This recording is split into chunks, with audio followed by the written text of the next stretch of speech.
very much back, but this time with sound, we were informed that our sound system didn't really want to cooperate with us. And as if you watched yesterday's stream, first it was as a screen which didn't want to work with us. Today it was a sound. So I think you may have enjoyed watching us speak about random things you don't know.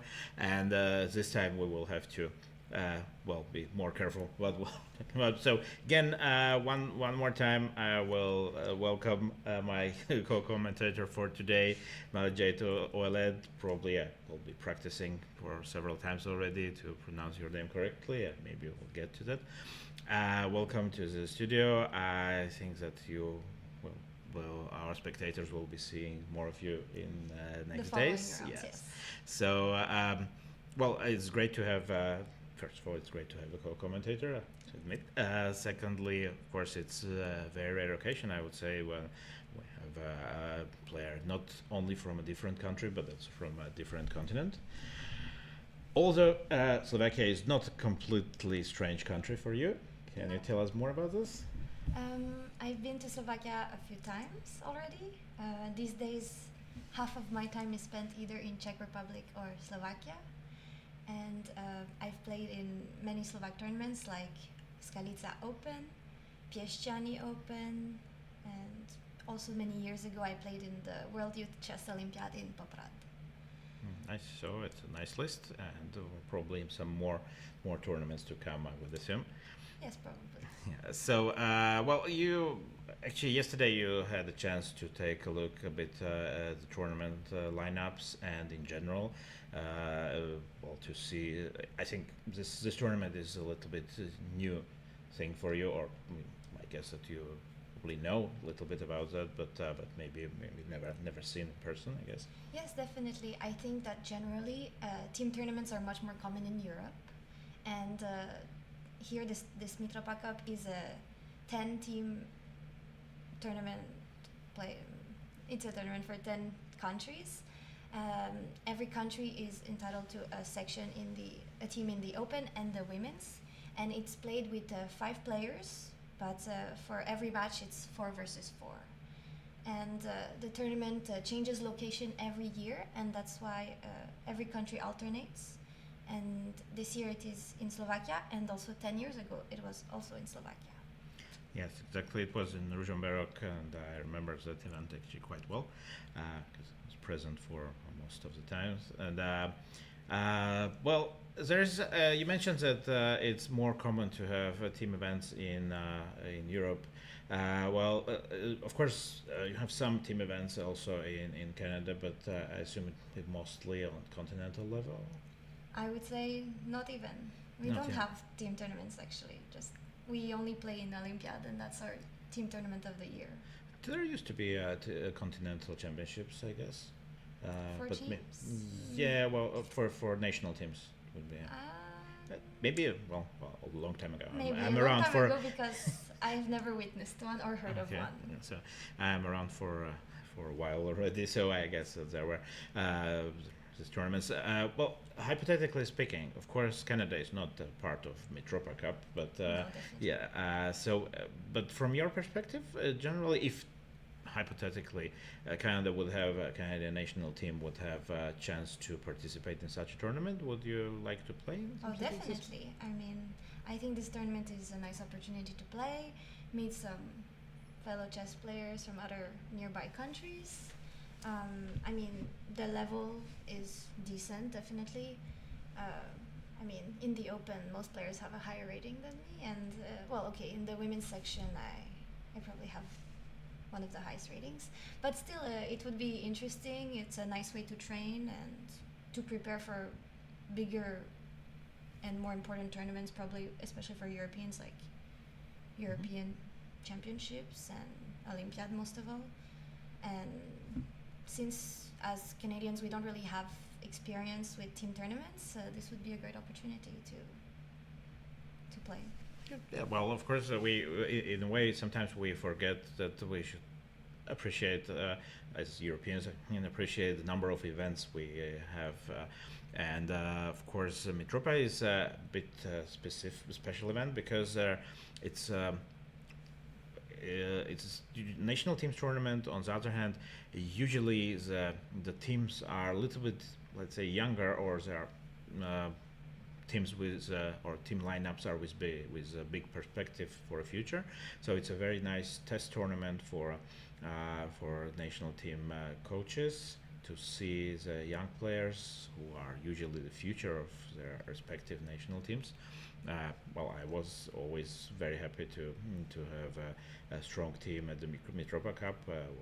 Worked with Slovakian national team, so I think it's also very prestigious. So generally, of course, such an event can attract quite a solid attention from chess fans overall, not only from Europe but also overseas. So hopefully, also the players will be as kind to us as yesterday to come up with interesting and exciting games, and yeah, we'll have a good time here.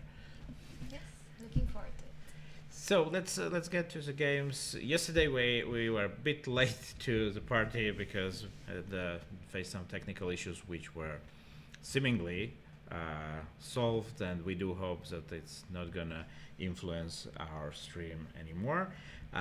Today we will start to come to the opening part. Ready? Well, let's start from host team 1, because there are two teams this time, because well, two teams of Slovakia in open section. The reason is that Croatian open team section didn't arrive this time, and so Slovakia exceptionally has two teams. So, but let's see how Slovakia 1 is doing today. Board 1 is we'll let it to you. Jarduš Pechač. Great. So I think that lots of us envy your pronunciation and your knowledge of Slovakian chess. Board 1, Slovakia number 1, Jarduš Pechač, coming back to a national team after a 1-year break. He seems quite motivated. I saw yesterday he played a very good game. Let's see how it will go today against very strong and very solid Italian team. He's facing Francesco Sonis. Can say it's a big surprise he's on board 1. Mostly Luca Moroni was heading the team, but maybe he just decided to make a small change, and if I'm not mistaken, Sonis is slightly higher rated at the moment, so maybe that was one of the reasons they tried a different strategy for this event. Sonis was actually also successful yesterday. Did win his game against Swiss team. It was I commented on the game. So he beat Sebastian Wagner with a nice finish, which even was in time to predict. So today we are early in the opening phase. Does this position look familiar in a way? Yes, the structure with the double C pawns usually originates from Nimzo Indian opening. So Suggests so. Well, we can take a look if we're right with assumption. It's some kind of hybrid between Nimzo and Queen's Indian, probably, but yeah, well, started with Nimzo obviously. And White did go for the setup, which maybe is not so ambitiously looking, but can be quite tricky. So Black did Bishop e4. I'm no expert in this particular line, maybe, but the move looks logical, but I'm not sure that this is used very frequently here. yeah, probably it's not so common, but it seems logical, and I mean, White probably doesn't even want to trade those bishops, so Yeah, maybe not at the moment, yeah. At least. so if Bishop e2 is forced, then seems like a good move. Prevents sense. White from expanding in the center. Definitely, yeah. And well, also knight c6 would be possible, because otherwise, in case of knight c6 here, e4 surely would be a very unpleasant. So bishop e4 and knight c6. White also doesn't want to tolerate the bishop on e4, and also needs some squares to develop. a4 and knight b3 supporting the a pawn and planning to push it further. Knight e4, black is wasting no time and goes for some direct threats. Well, Yeah, actually, knight takes c3 is a bit of unpleasant threat because you don't really want to play bishop d2 or bishop b2. I mean, you Yeah. probably have to, but Yeah, bishop b2 looks to be like a logical choice here. Well, yes. queen a1 is in case you really want to avoid going somewhere with a bishop, we can probably do something Yeah, like this. maybe queen e1 followed by f3 in the future could be interesting for white. I think it's white's black's plan afterwards, because knight e4 by itself is not creating except knight takes h3 threat. It's not a move which is suggesting what exactly is going to happen next. What do you think with black's plan here after white somehow protects the pawn on c3? I mean, Can be e5 somewhere just to increase the pressure, but then maybe knight e4 knight is e4 not wasn't necessary. needed. Yeah, then e5 was possible to go straight away. f5 is f5 is a bit strange with the bishop on g6, but on the other hand, we really need to fight against f3 e4 setup, so I agree. maybe f5 Yeah. can be, or also there is, yeah, but d5 is a bit too much, I guess. I think bishop after bishop b2 especially, d5 would be too ambitious. Yeah, probably f5 is black's yeah, idea. yeah, I mean, usually in those positions, it's either you target the c4 pawn or you play e5, right? Or So there's one more idea across my mind, that after bishop b2, probably something like queen g5 also becomes possible. but with the bishop on g6 instead of b7, queen g5 seems a bit. I mean, it prevents f3, I guess. Yeah, that's purely prophylactic. Yeah. It may look like I'm trying to attack, But maybe it's just king h1 and then queen g5 loses. then queen h4, just trying to Be harass. annoying. And yeah, maybe it's yeah. Well, we will see. We are going to also check. I mean, he obviously. spent quite some time on this move probably, so he probably has a good plan. Sure, and we will find that out shortly. And let's check board 2, where Martin Neugebauer of Slovakia, making his first appearance in this tournament because he was rested yesterday, is playing Luca Moroni, who is also kind of already semi-local in Slovakia. Luca is already also has played in Slovakian league, and he's quite used to spend time in Slovakia, I guess, lately. Well, we have some interesting. Yeah, sorry. Actually, it's funny because even with this position, the double pawns also indicate give us a big clue as to what the opening was. True. Yeah, it's very in well, last couple of years it became extremely topical. Well, there's a line which in my younger age was considered to be barely playable. Actually, but this is a slightly different modification. Actually, the one I'm is something like this with knight f6, knight f6 takes f6, allowing the double pawns. And back in years, actually, I wouldn't believe it probably, but it was considered to be just plain bad for black. And nowadays, of course, with the help of engines and also with developing opening theory, it turns out that things are far from easy to prove for white, to prove any advantage for white, not even let alone big one. So here actually it did appear from slightly different version of this, but very similar, because this idea with going g6 bishop g7 is already a bit different than from let's say the main lines, but it's also quite common nowadays. Even this black's play may look strange at the first sight, that you first develop your bishop to g7 and then you kind of block it yourself by the pawn, but well, it has an interesting positional basis. Black is not very concerned about the structure and just wants to play quickly to Develop, to the black's king is safe, so. yeah, that's more than safe, because Yeah, bishop the on double g7 pawns, and now the big question for white usually in these positions is either, strangely enough, exchanging the black squared bishops is not always a bad thing for black.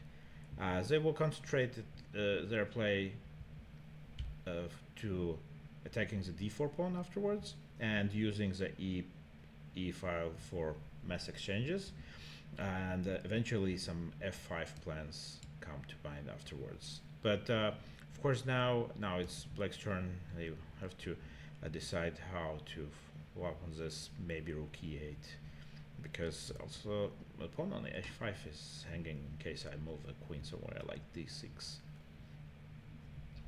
Bishop e6 is also probably an black option. can start with knight c7, headed to either g5 most likely if white allows it, and yeah, probably just d5, and if white prevents it with c4, then d4 is more vulnerable. So. Yeah, let's check what can happen here. If white goes c4 straight away, then of course black can try to get some play, for example like this, queen d7 and then rook d8. But white also may wait a bit, because I'm not sure that knight d5 is a very big threat, for example something like this, and after knight d5 then bishop h6 is maybe more interesting for white in this version of the events. So of course knight c7 is one of the possible ways to go. Luka is taking his time. He is actually quite famous for his time troubles, I have to admit, because I've seen Luka in many team events. Well, it's a regular in the Italian national team, one of the cornerstones, we can say, of the Italian national team for several years already. Let's get board 3. Sabino Brunello, another, can say already experienced player, against Philip Haring. I think that these two met last year in Apolda, if I'm not mistaken. And maybe Philip has some little plans for a revenge there. So let's say this position is a bit different from what we've seen in previous games. Yeah, definitely. I mean, still a familiar pawn structure, but yeah, no double pawns, and yeah, Maragzi type kind of structure probably. And but the difference is that the light squared bishops were traded off, and usually, I mean, without the pawn on g3, and like usually white's light squared bishop isn't so good. So maybe this is nice for white actually, even though white's king is weaker in those circumstances. Sure, it seems that guys, at least in this match, they are trying to make our life a little bit easier in order to guess the opening correctly. So they set up some typical structures just in order we can recognize it immediately. You're right that without the white squared bishops, the position is slightly different. On the other hand, white has some more liberty to go like moves like f3 afterwards to protect an e4 pawn. What is quite interesting for me is time difference there, because it seems that white is much more confident in what he's doing, because just barely spent any time till this moment, and Philip already spent almost half an hour of his time. Well, it's similar to actually what happened yesterday, it seems, based on the game that we had. Like, I mean, both players were playing some relatively well-known lines, and still both players were taking quite a lot of time actually to make the moves, and it seemed that they were both unfamiliar with the position actually. So maybe he wasn't expecting to face b3, because yeah, we can take a look quickly what happened. Usually it's not so popular, I would say, especially on move 2 after knight f3. Yeah, there was maybe some psychological reason to do this for white. Sabino is a very wide opening repertoire, I know, and with both colors I played a couple of times. Yeah, so maybe he wanted to avoid main lines and just get a good game. Yeah, and it seems that he can be quite happy with the outcome of the opening, and at least from the time consumption, it seems that Philip is not that comfortable with what did happen in the opening phase, because somehow I would feel that the white setup is somehow a little bit accelerated compared to normal situation, and it seems that usually white has to work a little bit harder to achieve all this because they have definitely. I mean, usually for black the plan is often to push the b pawn, right, to b5, and now already we see that black lost a lot of time to get the queen to b7, lost time to play b6 as well, and so a6, b5 is far from happening anytime soon. So And white is ready to jump to d5. yes, and just white is almost done with developing, and f3. Yeah. Well, Yeah. quite logical. Now, this knight d5 ideas may become imminent. Actually, well, first probably queen d2, rook d1. yes, like it's a nice position for white, more space, nicer pawn structure, and yeah, that's already quite enough.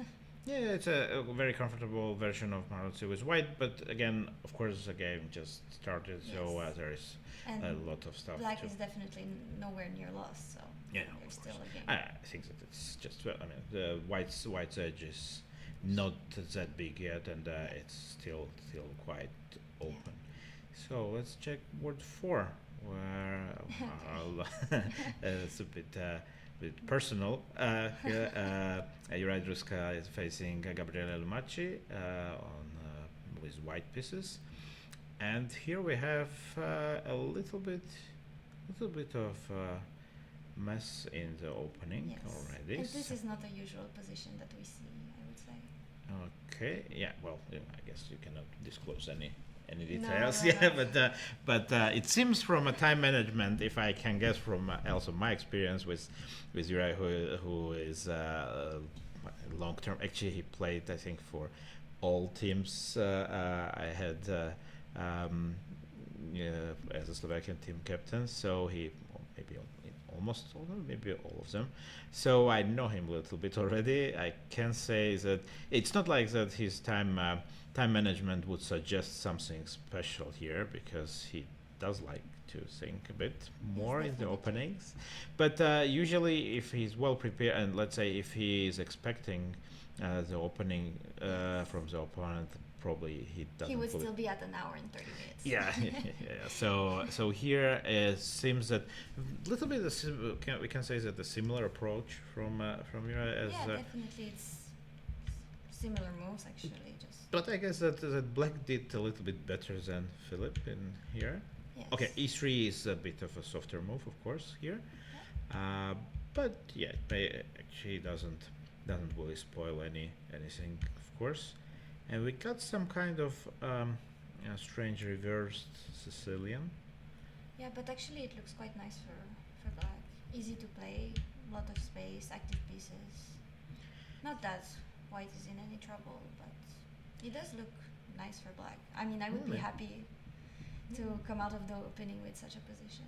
Yeah, usually Black has, well, at least seemingly bigger problems to solve. If you compare board 3 and 4 in this match, I guess that, that in both cases we have a very different situation in these two games. So, of course, still an open fight. Well, Black is maybe comfortable, but again, nothing much more than that. So let's try to check some other matches as well, because of course we do want to see more action. Here already we can notice the time difference. Yeah, Sebastian Bogner is playing white against Marius Doyer. Interestingly, actually, the position did look like French defense at first, but then I also realized that this line can appear from Caro-Kann as well. Yeah, I mean, usually with Queen F4 you get an easy game, I would say. It's a modern trend. Queen F4 is lately one of the maybe most one of the moves which where the theory developed quickest, and there are many games now. It became very popular and very interesting for white to go in this direction. Of course, c5 is I think the statistically second most played move. Bishop f5 is Yeah. one of the options. But it seems that Black was well prepared to this. Oh yeah, definitely. Yeah, also I think that Sebastian did play this with white, if I recall correctly, at some game. But in Olympiad, I may be mistaken, of course, but I have a recollection of one of his games with Queen F4. So f6. Yeah, so Def- black definitely wasn't surprised with this opening choice. Yeah, you don't randomly do a move like f6 just out of the blue, just saying, oh, So well, queen quickly as f4, well. yeah, let's go f6. Yeah, of course he did. He did this. You can see that both players actually still were in their prep Okay, yeah. until this moment, where knight c3 and a6 seems to have come unexpected for white, because already you can see from, it's very interesting, you can see from time management 133 boss, and suddenly you need 14 minutes to decide for queen g3. So small psychological victory for black, but not more than that. And the black just decided to finish development here. I would say that actually that usually black gets all this again with a bigger cost than at the moment, because we got some kind of improved French. At least it looks like this to me. And again, black is still very quick, actually hardly spend any time.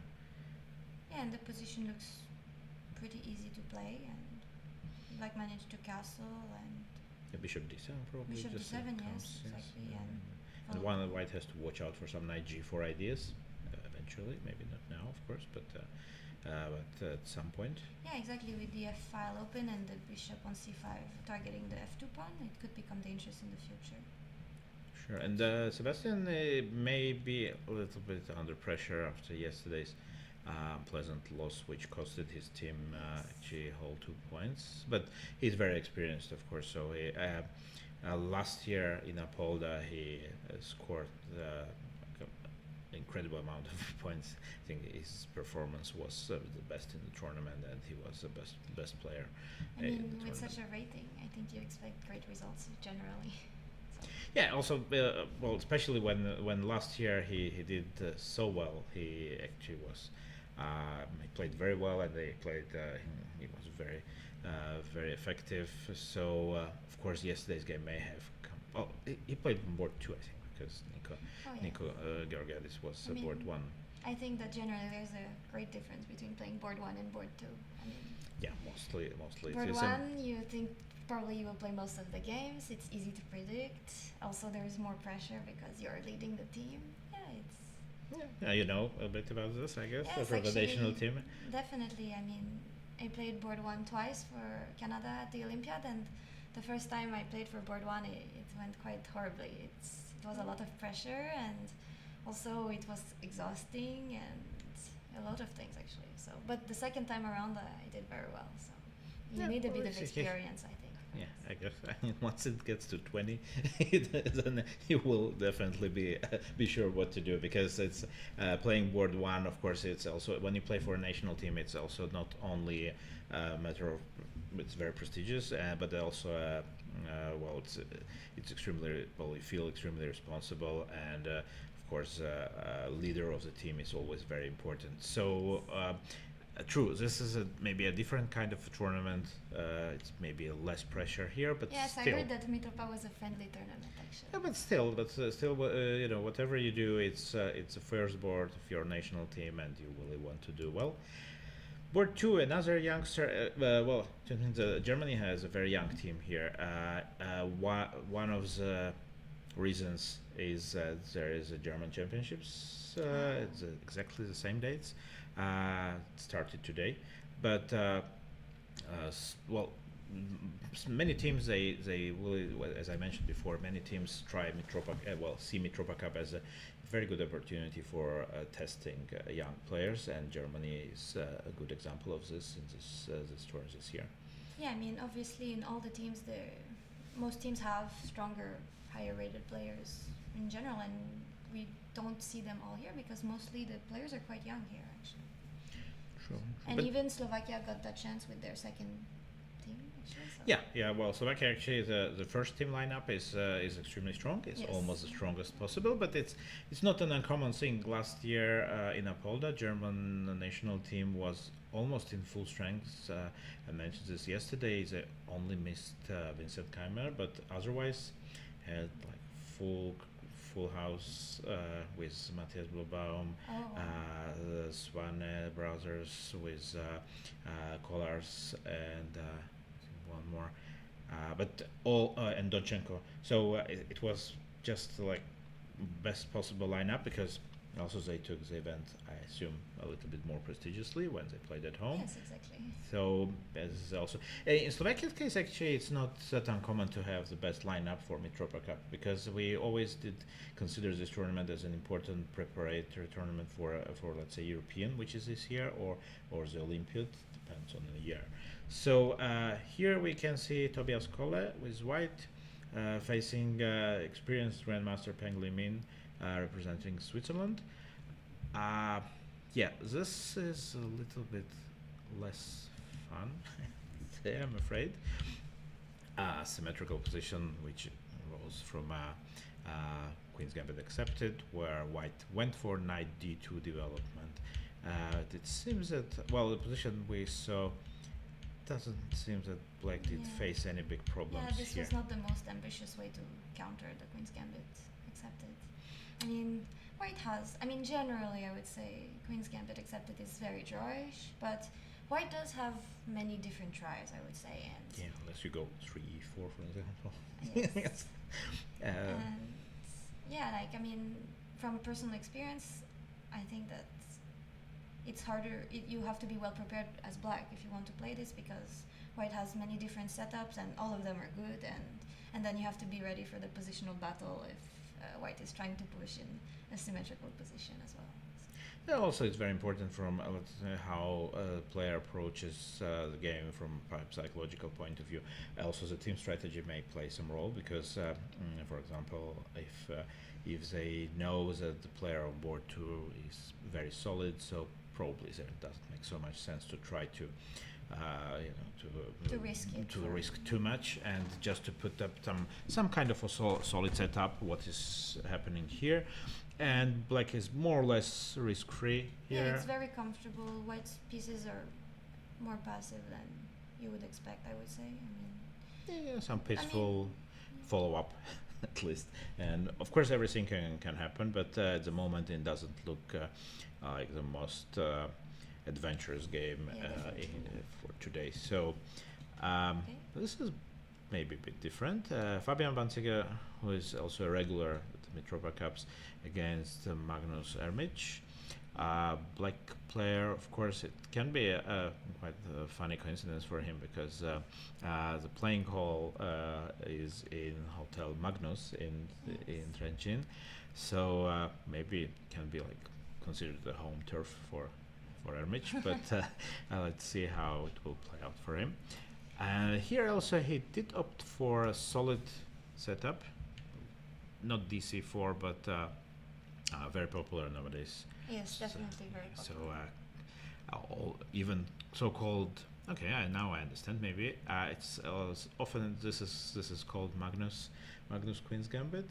I think that Niels Grandelius had written a course on this opening, so he maybe felt obliged to play this once this is called Magnus Actually, openings. I have a very good score in this line for white. So. Right.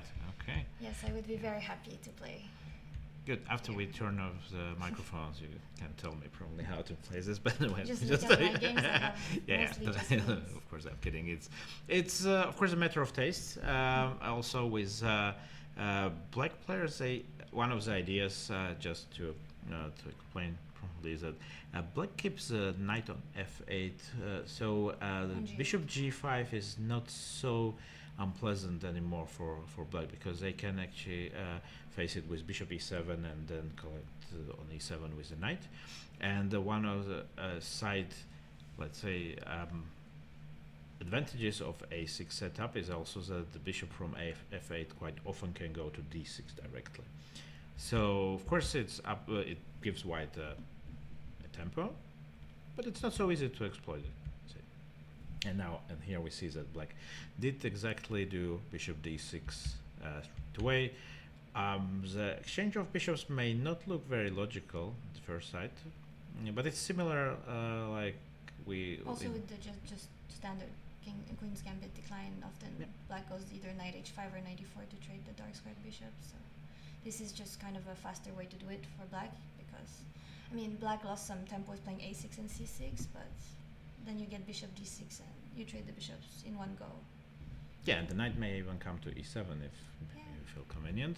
But we can see that white also understands this, so he wants to somehow make this extra tempos worth it. And e4 is another half of a tempo won by white. Yes, I mean also e4 can even be played after c6 actually. Yeah, sure. Well, there are many lines which could be from Yeah, the. I mean, Yeah, unfortunately, I'm not sure that we can, go in deep detail in every game opening wise. Of course, it's. but this it's was a bit interest- sharper than other. Yes, this was exactly my point, because when I saw the final, or not final, but the position we will be commenting Yeah, I on mean, I afterwards. think that the other games we saw were a bit softer on theory and flexible. Many moves were flexible actually. So. Yeah, from my experience, actually, when we are commenting, it's always everything looks much easier and Yes, differently than over the board. Of course, we don't know what was the prep, and we don't know what were the aims of both sides in this game. So we can see, of course, what happened after the e4, knight e4, queen b4 check. So white went for queen c3, and to my surprise, actually, black was planning to do queen e7 afterwards anyway. Okay.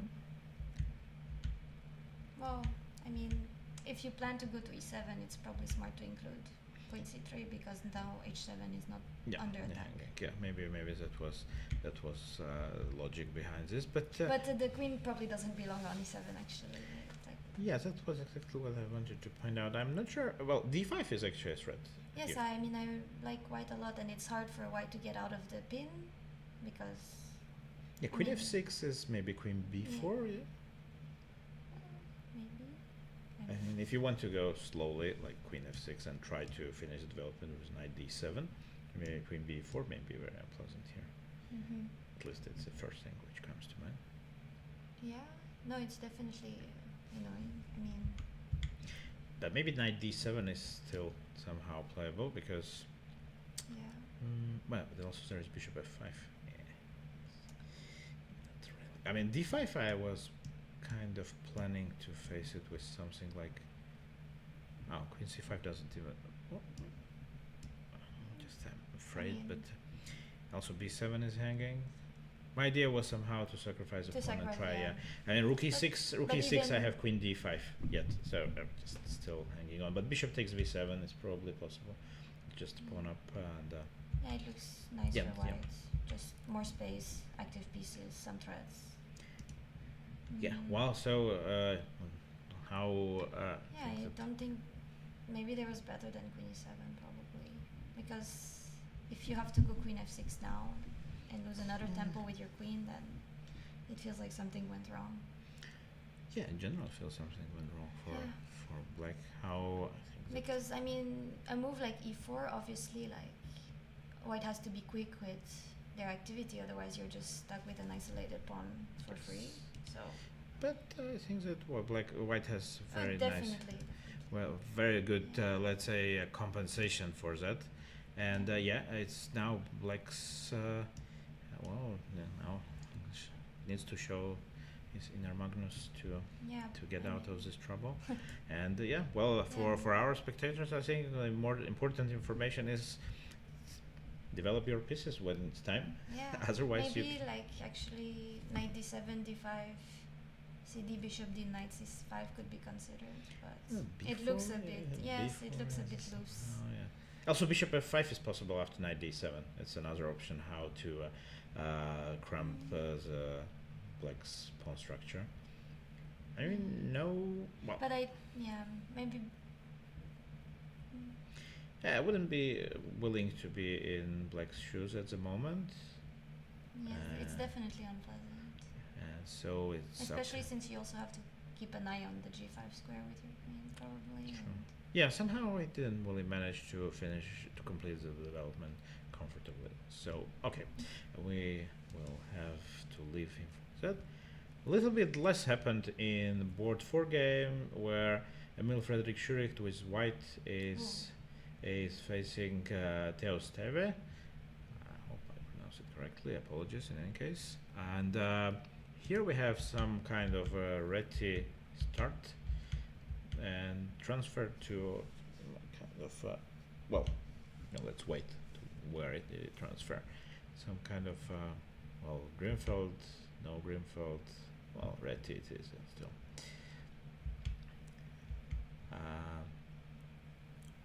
Some things look well. It looks like Black was ready for all this, because we can see it by his How fast he is playing, yes. barely spent any time. Knight c6. Yeah, I think that Black definitely won the theoretical battle here. I mean, I think it's quite bad that White is already at 43 minutes when almost nothing happened. I think it's very bad time management. Yeah, well, when we get surprised in the opening, Yes, even worse I things know, happen. but he spent- But this is a lot of time. Like, I mean, 45 minutes on less than 10 moves. I think. Yeah, right, and especially if he had to take a decision like Queen A4. I mean, moving the queen twice. I'm sure that he was not really happy with this, but Yeah, I also mean- didn't see maybe a better move. I mean, Queen A4, Queen A4 is a bit strange. I think. Yep. I mean, you will run into A6 B5 in the future, or just or B8 B5, and I think he was planning to move the knight from c4 anyway, like knight e3, and Yeah. just.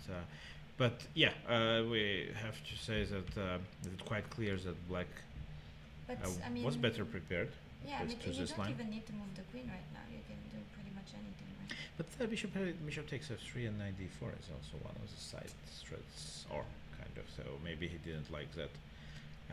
Maybe he wanted to go d3 and then bishop f3 is unpleasant, because you will have to take back with a pawn or something. Well, Yeah. not what you wanted for Christmas, I guess. So let's check the next match. It's Slovenia against Austria. Well, it's Maroczy. Yes. Well, I mean, a hedgehog. Yeah, Sure. they kind of. It seems that this time it was from a regular Sicilian. Matis But- Lavrencic with black pieces is already, you can call him a regular in Mitropa Cups. Yeah, board one. Yeah, now he's board one. Yes, he had some successes he had some successful tournaments in his age category lately, and he had a very good Olympiad in Budapest. Good. So also his rating has raised significantly since last Mitropa Cup, for example, when he was 23. Oh, 50 yeah, something. that's big improvement. Yes, so he's. Was he an international master or not yet? No, he is. He is. But no betting last year. No, I don't Yes. think so. Yeah, I don't think so. Then he definitely got stronger. Yes, and well, it's maybe one of the reasons why Mitropa Cup is a very good event for youngsters, because actually I can say I've been last 3 of them, or 4 even, if we count as a hybrid during the COVID. Well, then let's not. Yeah, so I think that he was around at last for sure for last 2 editions in Croatia and in Germany, and in both cases it made a very good impression. Being lower rated, he was could see that he was pretty much booked up, and yeah, well, hard work pays off. So he is now where he is. I think that he became he's one of the basic players of Slovenian national team, and that's the way to do it. Very good for him. But today he's facing another rather young, experienced player from, but already quite experienced player from Austria, Valentin Bajdetsky. A similar case. He moved to Austria. He started playing for Austrian national team, and also board 1 last year for Austria in Apolda.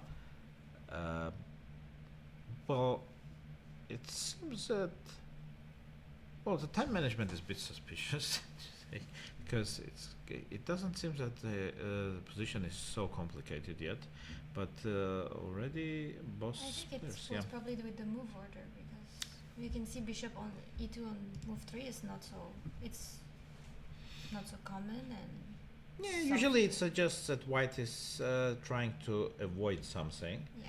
So we don't know exactly what was the prep, of course, but yeah, bishop e2 leaves some options open, and here white decided to switch to some normal kind of a Scheveningen structure, but somehow things went wrong. But We this can was say, quite yeah, normal this is still. this is of course a very normal, and the queen, and this is yes, this is slightly different from what is classical approach to Scheveningen structures, because I kind of spent most of my childhood playing this line with black, but with a6, because there was this historical Karpov-Kasparov matches where this line became extremely popular. You do remember year 85, I I think that you have a lot more knowledge about the players, but I'm very old some, simply. So some just- classics. Yeah. So, but knight takes d4, queen takes d4, and b6. This plan is possible only because black kind of saved the tempo on playing a6, or let's say avoided playing this a6 move. Yeah. And white wants to kind of punish them for this by Okay. pushing c4 and knight c3, asking actually black if he really wanted the Maroczy structure. So we will see how the players will deal with this. I think rook d1 is. I mean, it's for now it looks still pretty easy to play for white. I think it's still, of course, a bit risky to push all the pawns, but I mean, eventually. I think that at happen. the same time, like, I mean, it's not so easy for black to play actually, because I mean, knight d7 was forced because b6 is hanging, but then the d6 pawn is still relatively weak, so you cannot move the dark squared bishop right away. And usually, I think that in those hedgehog structures, you want to break with either d5 or b5, and with the placement of the pieces, it doesn't seem like that's going to happen for black. I mean, I think that if the rook was on the a rook was on c8 already, black would be doing much better, but.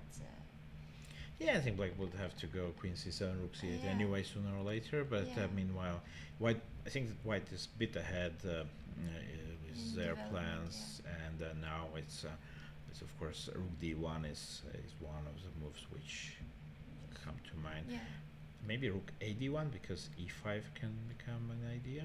yeah, definitely. Because Yeah, I e5 mean- immediately. Is e5 immediately actually a move here? Can this be? I understand that this is not a typical way to treat hedgehog structure, but I just want to Yeah, I check mean, if since black cannot take back, then rook d8 maybe, and rook d8 is maybe not possible. E d6 because the guy is yeah, hanging here. the bishop. Yes, and if you okay, take on okay, f3, rook okay. f3, and rook Rook d8 now. Did I achieve anything by going straightly? This maybe No, yeah, I maybe think it's that, premature. Yeah. yes. No, rook, I agree. Rook d1, and then if not rook d8, then you can respond with e5. But Maybe black may become suspicious after Yeah, rook so d1, maybe- so yeah. I go rook d8. But still, white of course is by no means forced to do anything No, like definitely. e5, and I'm actually against even going for e5 unless we win something. This is yeah, only a move. I mean, only what game. is white's plan here? Because I don't know, like. We can bring just put some b3, bring the queen back to d2, put the bishop on d4, and then prepare some advances like f5 and so on. Black is really, as you mentioned correctly, of course, the black is very limited in options. b5 is actually the only active plan. White, of Yeah. course, can also choose if he puts the f rook to d1 and then the Yeah, other one to c1. Maybe black can play bishop c6, queen b7. The knight d5 is always in question. Yes. So But yeah, it's, I feel like maybe it's faster, and I don't know, 95 actually. 95 may be a faster way to not to get a good position. But I'm not sure, of course, what. But I think queen c7 and rook c8 is what's gonna happen. I would expect yeah, I mean, that. yeah, Oh, white is fine, of course, but black still has a very solid position. yes. I think that's the point of hedgehog usually. Yeah, true. Well, the question is if they wanted. I mean, if black or boss players wanted the hedgehog. I mean, with b6, you have to expect that this will happen. So Yep. Yeah. So board two, Maxim Goroshkov is playing Konstantin Perer. We can see that we are already in the end game, where white did give up two bishops for the probably better placement of their pieces. activity and development. But the question is if they can capitalize on this somehow, because I'm not sure if there is any direct threat. I mean, actually, for it's more like what do you play for black right now? Because bishop f5, maybe Again, just G4, yeah, and yeah. bishop d7, you run into knight e4. So actually, Yeah, It's not it's so not about easy. king g7. yeah, just slow, yeah. Probably. Because then knight f6 is not really possible. The question is, well, maybe we can check how all this happens. Yeah, I have no idea how this happened. Yeah. Okay. White did go for a quick d4 line. I know white player a little bit because last year he played the Mitropa Cup as well, Okay. also on board 2, I think, and he was, or maybe it was board 3 even. Very interesting player. Played very quickly. That impressed me a lot. And he played some risky opening lines, some rare, interesting opening lines. Played them rather, well, not only quickly, but also he seemed to be very confident. So this is exactly in the spirit of how I remember him from last year. Can say I'm following his career that closely, but from what I remember, this was his style, and it seems that he is still true to his style. But also, black is not really shocked by this development. We can see the time management of both players is rather. Yeah, they Even. were prepared probably, or Yeah. just Yeah, making both of them knew logical- that this line comes to something like this. Okay. Oh, queen f4. And now I don't know if black can afford losing so much time. Because knight e4. I mean, white is not threatening anything, right? Maybe knight e4, Yeah. just bishop e7, you think? No, king g7. King g7 looks to be a Yeah, it very looks- logical yeah, now after you move. said it, it looks really, yeah, just simple and smart. Yeah, I just checked the direct options like bishop f5, and I exactly Yeah, didn't like. anyway, if you cannot move your bishop, then you have to do something else. Yeah, maybe some By useful move. elimination, Yeah. probably black will reach the same conclusion. Was it played or? I think so. Yes, king g7 is on the board, Yeah, it's just a So, logical move. yeah. and it's a kind of a waiting game now because, well, white has.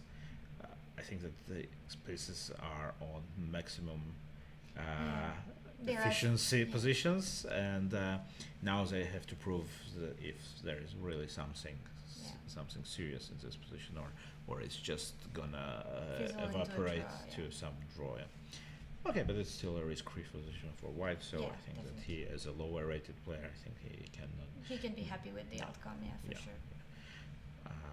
Okay, board 3, Lucas Dotzer. Oh, some interesting stuff Okay. is happening here against Rudy Olenik Champa. I think both of them were also in Apolda last year. Lucas is a very young player. He's one of Yes. the very promising Austrian players. I think that he made a big splash a couple of years ago by winning an open tournament. Or Yes, he- maybe I in think Czech it was- Republic? No, he won in Austria, and Ah. he was something like under 2300s, and it was an impressive achievement. And Ah. since then, of course, His it's career has been going well. yeah, he's playing well. I think that his level of play also increased a lot. And yesterday he suffered a painful defeat from Czech player Joachim Nemec. Well, he was better for most of the game, but at some point decided wrongly to exchange the pieces That's- in the time trouble, and then there was this funny pawn end game with the pawns on both sides, many pawns running, but white were closer to to promotion, and that was the most important details there. So let's see what happened here, because this looks So- very tempting. White has 2 pieces for a rook. Temporarily. Temporarily, I mean, yeah, of yeah. It course. doesn't seem that this situation is gonna last for long. Yeah, because Yeah, rook takes Rook takes f7 is f7 is most likely yeah. Otherwise, you probably forced. Yeah. get mated or close. to Yeah. it. Let's quickly check what happens Yes. there. Oh, it's Yanish. Ah. Wow, it's a rare guest actually nowadays, I would say. D3. It's one of the moves which is considered to be like one of the most unpleasant ones for black, because it's positional. I mean, the white doesn't want to engage in some kind of shootout after knight c3 stuff. So d3 is like commonly regarded as one of the best antidotes to Yanish. Bishop e3. Okay, this I don't know already. I have to say that it's probably something new. I know queen d3 is one of the, or queen d3 idea, maybe even here, is one of the basic ideas for white in this line. I've looked at this line before, but I don't remember what was white plan here. I think queen d3 is quite, because there is queen c4 also idea, Mhm. and then white goes for some knight c3, knight d5 lines, and yeah, but bishop e3 is interesting because it goes well. It's obvious that white is aiming for some direct, concrete play, because there is well, you don't really do this by some kind of intuition that Yes, you will just. It's probably an idea he already knew. Yeah, it seems also that he played very quickly, probably Yeah. expected this line, and he played quite quickly here, and okay, and now both of them, they were cool on time, but here black started thinking. White White- is making natural moves, so okay. Okay, so this is how. Yeah, how it This got there, happened. yes, and then after queen Okay. takes g4. So what's gonna happen? Rook takes f7 should. Yeah, because otherwise, I thing. mean, queen h5 and. Yeah, then I mean, it's just gonna horrible. mate. So But so take so take. should take. Maybe can I start bishop? Queen f5 doesn't make. Yeah, but if I don't think it makes a difference. Just rook f1 okay, and one and knight d5 knight next, d5. It looks very or good. maybe for knight white. d5 immediately. Mm, This looks quite good also. I mean, f6 is pretty weak, Yeah. and king, Mm. queen. I mean, rook g8, queen f5 check, and rook f1. maybe knight e7. No, then also c7 Yeah, is rook hanging, c8. queen d7. Okay, so what start with queen d7? Oh yeah. Okay. Yeah. Okay. This is. Yes, queen just d7 is completely lost, and unpleasant. so then. Yeah, that doesn't Yeah, look, this looks very. doesn't look very promising for black, frankly. Yeah, Maybe maybe that's why black is thinking, because obviously about rook takes this? f7 is the most obvious, but yeah, well, no, but this looks. not convinced. No, I have of to course admit. not. Rook f1, king And, g7 somehow. I am still h4 hanging on. Yeah, maybe. yeah. But I mean, it's not forced, of course, but No. why not? I mean, well, maybe now knight but is actually, but yeah, now knight is no, but now you can. Mm. Also, I mean, there are some annoying things like queen c8. Yeah. Just trying to collect all the Yeah, whole no, it queen looks, side. Yeah, it looks really bad for black, actually. yeah, true. So Yeah, black has. can he some- do something else other than? Yeah, I'm not sure if. Okay, the only thing which crossed my mind is. But inserting knight a5 is not really an option, because queen h5 is already coming. No, rook f7 is gonna happen, and most likely we'll see Yeah. something similar we considered. Yeah, it looks like white is Yeah. on the better side here for sure. Leon Skerbets of Slovenia is playing Peter Balint. Peter Balint is also one of the players who already participated in the Mitropa Cup in previous years. Also one of the young. Yeah, it's nice yeah. to get a chance.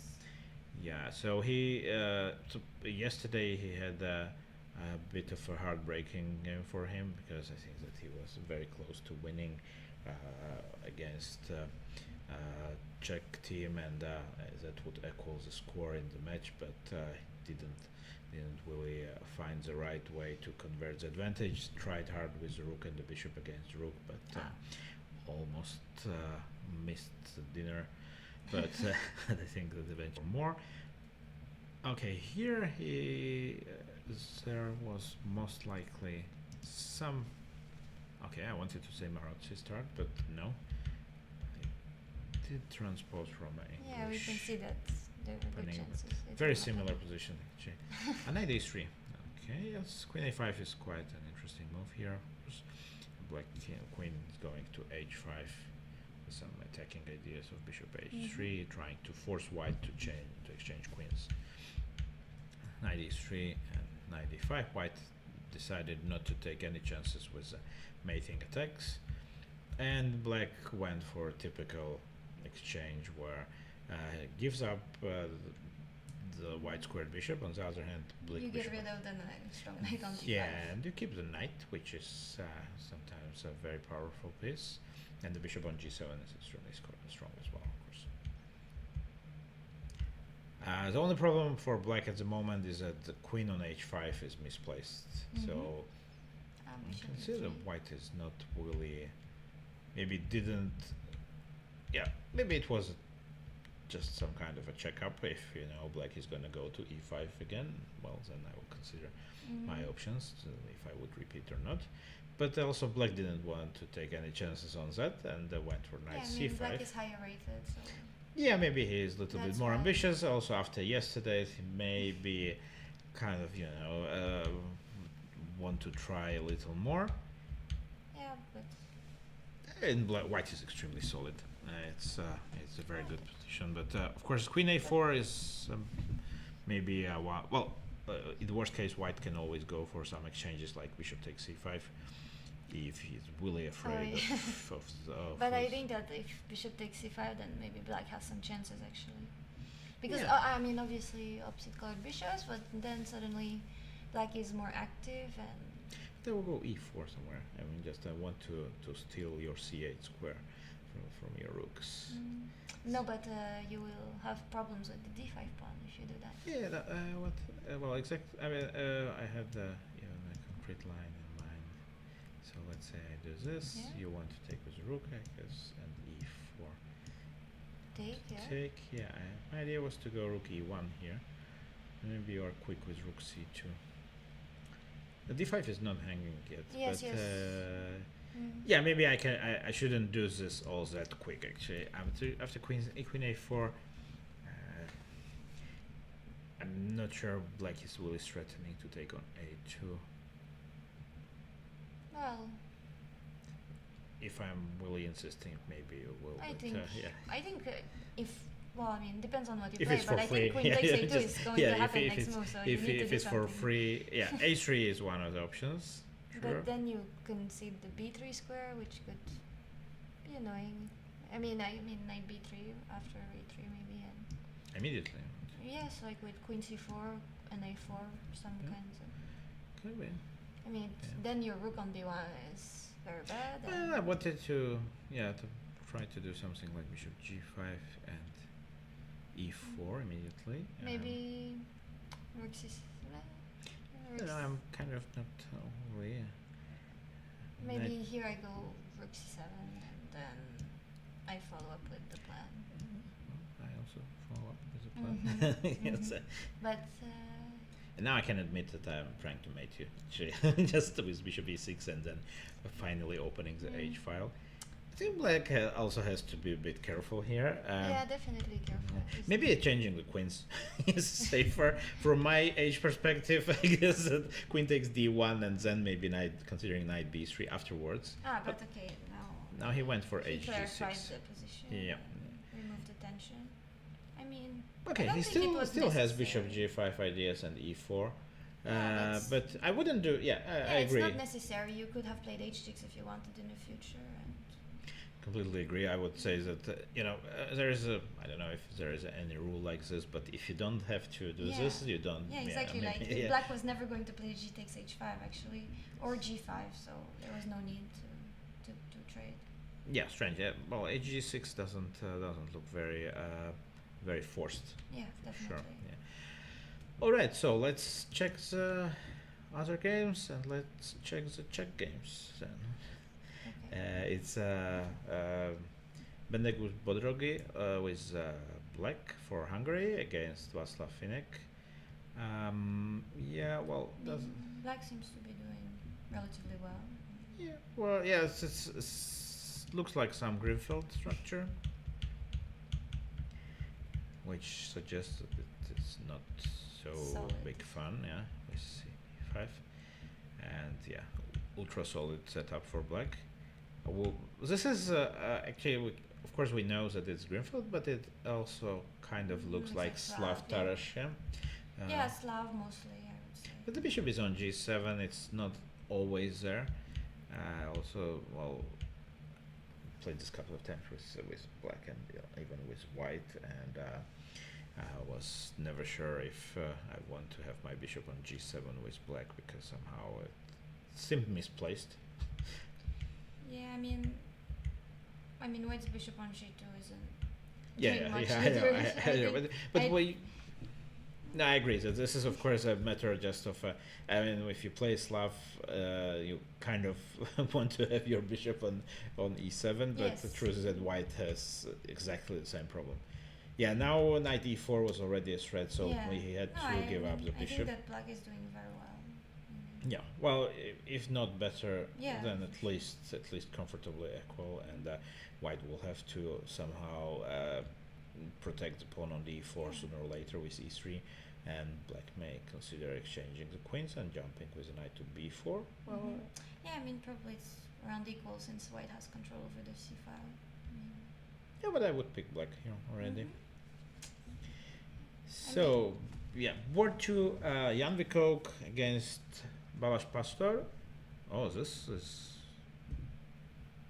much more fun than I that. don't- Than the Greenfield. What is your guess on the opening? Okay, it would be Because- unfair because I see knight takes d4 somewhere very early. So yeah, it Okay, should then. be Sicilian. Yes. But I wouldn't be sure which line this occurred from because bishop on b3 suggests that white went for some Sozin-ish setup, but Yeah, no. but just by looking at the position, I wouldn't have been able to tell at all. Oh, it's actually far advanced. So well, I've already. Yeah, this was okay overall. Now we can see that it's a rouser with early knight takes e6, and white gave up The two bishops very quickly, but brought the other one to b3. Yeah, I mean, I think this has been played many times. Yeah. So probably they're still in their theory, and that's why the game is so advanced right now. True. Also, the time management suggests that they are, both of them went for this more or less voluntarily. And white is well impressively blitzing the moves still now. Can see that he has almost 5 minutes more than the start of the game. Yeah, and bishop f8 is not a move that you see every day, I think. Yeah, it suggests actually that black is first of all out of the book, Yeah. and secondly didn't know he really wants to push d5, and this is not really possible here when actually the e7 is hanging. And after d5, basically white would collect on d5 a couple of times, and then Yeah, but Okay, he had to bishop. choose between rook e8 and bishop f8 probably. yeah. But then queen h5, rook e8 Mhm. well, you would have to go with the d on e8, but no, well, rook h8 is yeah. No. So by this logic, of course, h5 h5 would be Yeah. quite. I think it's common. And Yeah, I don't should- like bishop e8 f8. I should be mean, considered. You take more space, maybe activate your rook. looks strange. Well, white is slow playing, but still, look, he's not spending any time. So could bishop f8 be in his notes, in his Maybe prep? he prepared very well, or maybe he just actually. He like, didn't thought care for about a bishop long f8. time, Yeah. and- He used his time, and maybe. Yes. Yeah. He just he started thinking, well, what can black do, and then realized there aren't that many options. yeah. D5 is well. It would It's be a- clear that D5 was why black's plan, Yes. but we can see that black is ignoring white is ignoring black's d5 ideas and going for knight a4 and c4 most likely Mm-hmm. next. Okay. c5. Well, black did resign on a structural integrity here. Yeah, I mean, Queen d3. Interesting. Here now, c4 obviously is not a good idea because you it's can just bishop takes c4, and black yeah, I mean, did create a threat with that, but now white Yeah, I mean- stops c4 for good. yes, it's all logical. Yeah, white has a big decision to make now. Of course, there are only two moves which come to mind: it's d4 or d D6. takes c4. Yeah. From a structural point of view, d4 looks a little better, but But well, I that- think that d takes c4 might be maybe more practical. You can liquidate some of the material, and since black's king isn't exactly safe, then maybe that's better. And also you can pick up g2 in due time, and then like okay, both sides have problems with their structure. Although, okay, black structure is horrible. yeah, I think that d takes c4. It looks I mean, you doesn't should look have- healthy.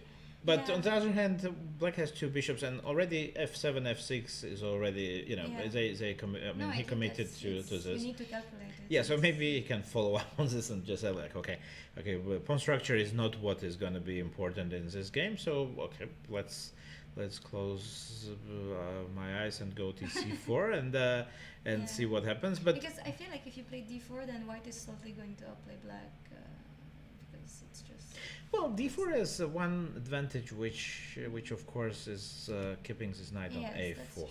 But it may, I mean, these knights are so tricky creatures that they may reoccur somewhere else. So b3, knight b2, knight d3. And of course, after you close the I mean, center. actually, after d4, you can go knight b6. I mean, I'm not saying you want to, but it's. I don't know. Yeah. I agree, Yeah, but yeah, I but know it's that, possible, like, yeah. I know that you don't want to try those. The Yeah, knight and the because- bishop, because- but I'm just saying like the Yeah, knight yeah, is knight not bishop- completely dead. You Sure. could also go bishop c2, queen b3, and. Yeah, try I to- thought that actually, yeah, I was concerned actually by slow play for white. I mean, even b3, knight Because you b2 cannot after. move your rook right away. Your rook on d8 probably is where it should be, and then your bishop on e7. Okay, No, I don't like bishop black's e6. position. I would here I'm actually all for white. Yeah, yeah. I mean, it seems that white is in control. Also, time-wise, it seems that black is He's under a pressure. bit more worried than white. No, like white's position is great. If Yeah. Should be good for and white. then Yeah. d takes c4 is messier, and maybe that's what black needs. I don't know. Yeah, this is what I like on a live commentary mostly without using an engine, because actually, you know, we cannot We have no idea. we do well. I would say that Okay, we you have have a a certain better idea. well, no, we have certain idea, and I wouldn't say that, you know, like it's so bad both of us, but because I think engine steals most of the fun out Yeah, I mean, of you commentary. cannot think for yourself with the engine, Mhm. and then. No, what's well, the- also, you know, whatever. What we imagine that we'll turn it on now, and then we find out that black is better. Spectators this- can turn on the engine.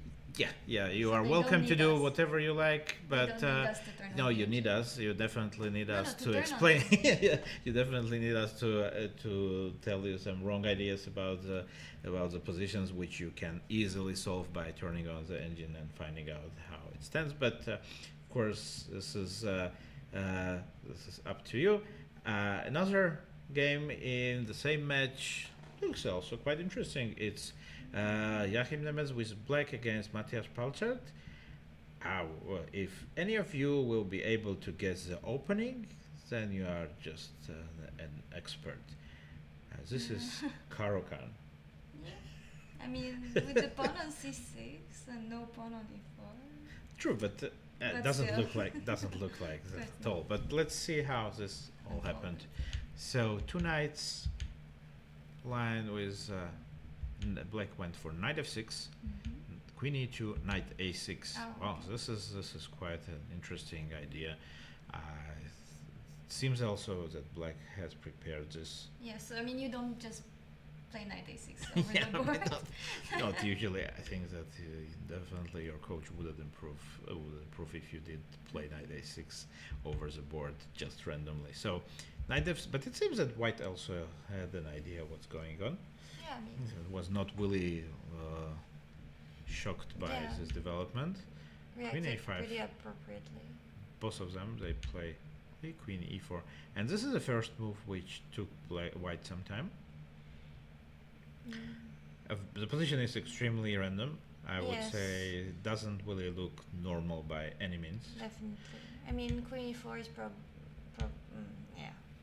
A bit strange. Yeah, I mean, frankly, to go queen e4, allowing bishop f5 with the tempo, then go queen c4. Well, maybe white really wanted to prevent knight b4 and also allow the light squared bishop to develop eventually, but it seems to be quite a sacrifice to allow bishop f5 on tempo.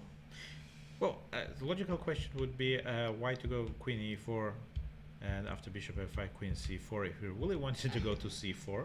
Maybe could do this immediately. Yeah, because it's up to black now if they want to go bishop e6 or not. Yeah. So no, actually, it's very strange. It looked like white changed his mind. He wanted to do something else maybe after bishop f5, and because I cannot really believe that he would have missed bishop f5. Yeah, I cannot really miss a move like this. Maybe I don't know. But hard to understand why they do this. So black went for rook g8. Logical move wants to keep an eye on g2 and rook g4. Yeah, it's e5. Just. Oh wow! No, it seems like something went really wrong for white in this opening. Yeah, the position is still very random, but. But black seems to be doing so well, like already castles and. All the pieces out. Almost all the pieces out, yeah. And the white is undeveloped now as a.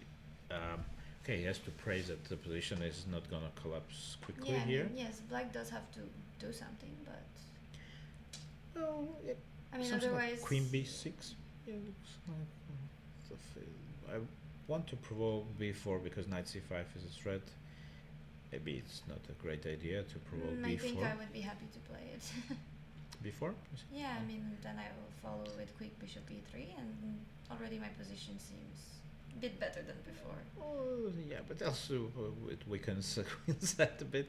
Yes, but I think my queen side is already not so good looking. You already resigned the queen side anyway. What are other black's options? Maybe queen d5 is a good move. I like queen d5. Because knight c5 is a threat, and b4, I think that you think twice about that going before. The queen d5 definitely looks quite nice. But it seems I like it a lot more than queen b6 because if b4 happens in both cases, actually, like I don't want my queen on b6. I agree. Queen d5. You allow bishop e3 on tempo, and it's just not necessary. Queen d5 looks much more to the point than queen b6. Yeah, well, things. Maybe also just. I keep an eye on e4 idea also. Want to go e4 eventually at some point with black, just to sacrifice it, and to force you to take with the queen, and then it will be very exposed. Yeah, but for now, I mean. Yeah, for now I would settle for knight c5. Yes, threat. It looks. I mean. This looks like a great position for black. Yeah, that looks extremely tempting for black. And let's. Oops, sorry, something happened here.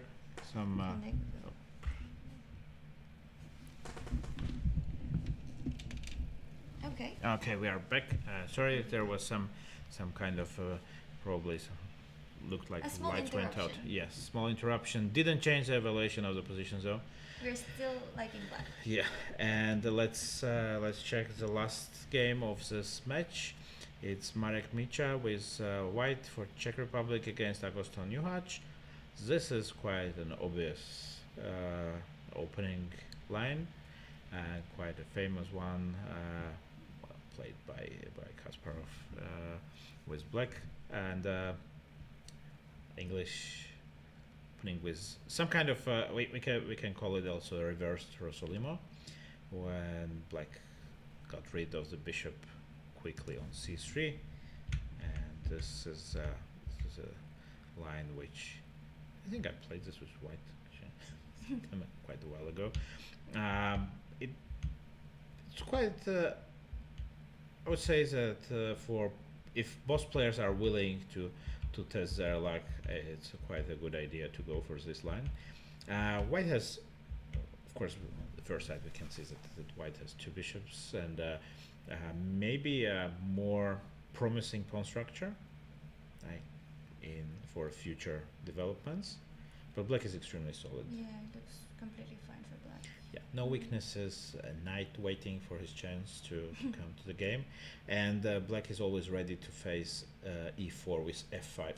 Yeah, so maybe with inserting queen d7 first with the tempo, and then then f5. Yeah, it's Fairly balanced. I would say that both sides are quite happy. you would be happy with white. I'm not sure. Would be happy actually with both. It depends on the situation. I would be happy with black if this was the outcome of the opening, I think. Okay, yeah, maybe I would agree actually, but also I would not mind this position with Yeah, I white mean, as well. Of course, yeah, I guess. And it seems that they are both equally comfortable with well, time management. We can see that both of them they are somewhere around 40 minutes plus. So Yeah, it's a very balanced position. so let's get to the last match of the day. Oh well, this is interesting. It's Martin Jablonitsky for Slovakia 2 on board 1. Playing well, I decided yesterday that I hope that Timothy will not be angry with me, but in order to not to try my luck with his last name, so I will reduce myself to this easy way of pronouncing him by just calling him the first name. Yeah, but this doesn't look like a French name, so.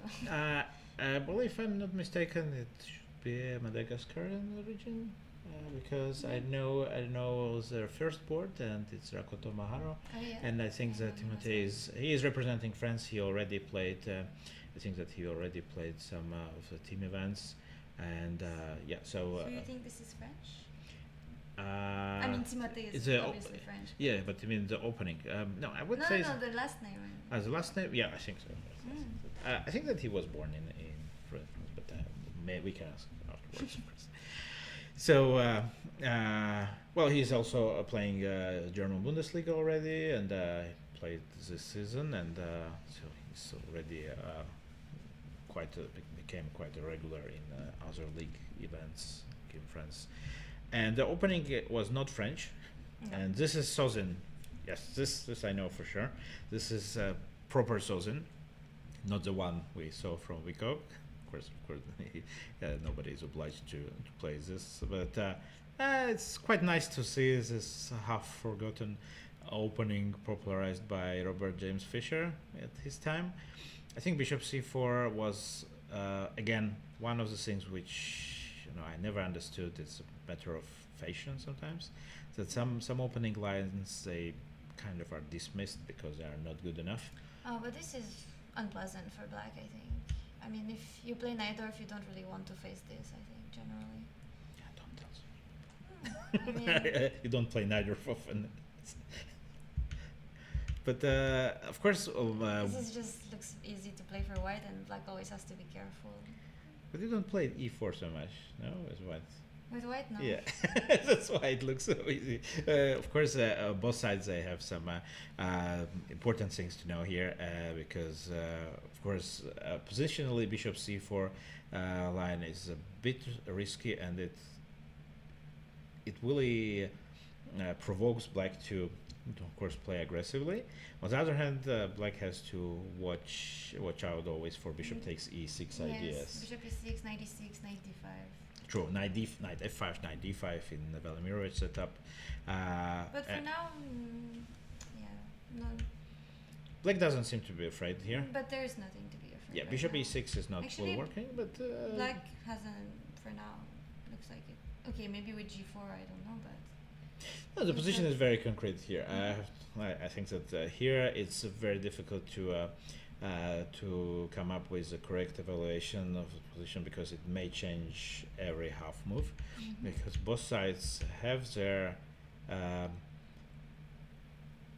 let's say some advantages of pushing the pawns on the king side that you may eventually get to some nice attack. On the other hand, the bishop is gone. Now black has a clear target on e4. And white has decided to solve the situation by going typical knight f5, but it's connected with Yeah, in this case, at least for e5, there's bishop takes e5, bishop takes c5, and white is You don't have to worry about losing a piece. white is happy. But knight takes e4 happened. It's Yeah. something different. And Okay. yeah, with bishop takes e4 is probably knight takes g7. Why didn't he want to go bishop e4? Let's just, for the sake of curiosity, this probably, or what was now knight g7 doesn't look so interesting. Maybe just bishop b6. Bishop b6 is a nice shoot. Yeah, there you go. Yes, exactly. Yeah, bishop b6 Simple. is a good one. Yeah, no difficult solutions. So, e takes f5 is forced. Yeah. Knight g3. Okay, well, this you have to calculate, of course. Yeah, and also to somehow evaluate this position if the attack is strong Worth it enough. I mean, yeah. you will go queen. You will put your queen on c3, maybe. But I mean, actually, it looks like plenty of compensation because you will. Black cannot do too much, and you get h4, h5, h6 if needed, whenever you want, and you have a good exchange control up. over the diagonal. Yeah, materialistic. I have an exchange up. On the other hand, I may come up with some rook e4 ideas to.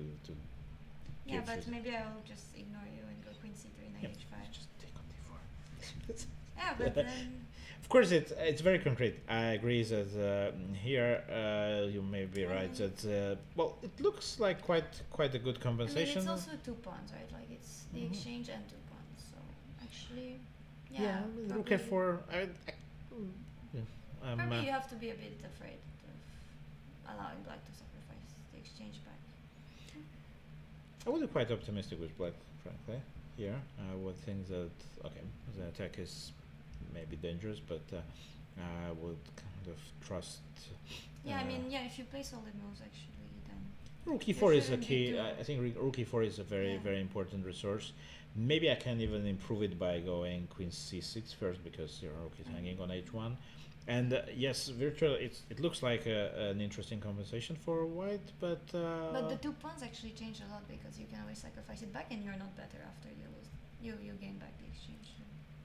yeah. I mean, no, but you cannot really go queen c6, right? Why? Because then I just move the rook and I take on f5. Yeah, no, but I will have a move afterwards. Yeah, Move but the rook, queen d5. I wanted to go, and my idea is actually to activate But the rook. I will It put my depends. rook on d1, so I Yeah, don't depends think you what you start with. If you go something like queen. No, but I think just rook e4 on its own is, Yeah, rook e4 as an idea, but queen c6, queen f3 also is an interesting idea. If you don't go queen c3 now, of course. Yeah, but if you leave your queen on c8, you can go queen e6 after. Sure. After rook e4. No, I stick to my rook e4 idea. Yeah, no, it's I mean a just strong because it's something which immediately comes to mind when you see. Yeah, probably white underestimated that idea.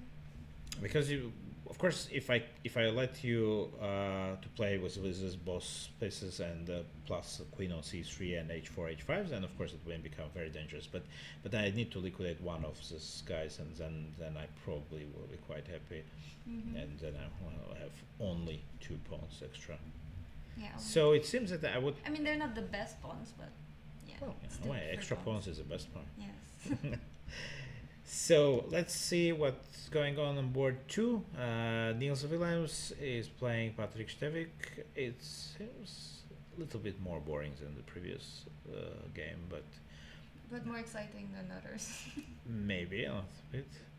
It looks like black is fine completely here. I mean, you have to take care of the knight on e4. But Yeah, bishop f5. Just then, yeah.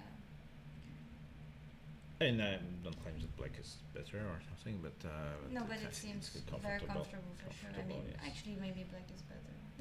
White is a bit stuck, and you cannot move your knight without giving up the c file, and you don't really want to give up the c file. So. Yeah, black should be quite happy with the Definitely. outcome of the opening. No, it looks very easy to play.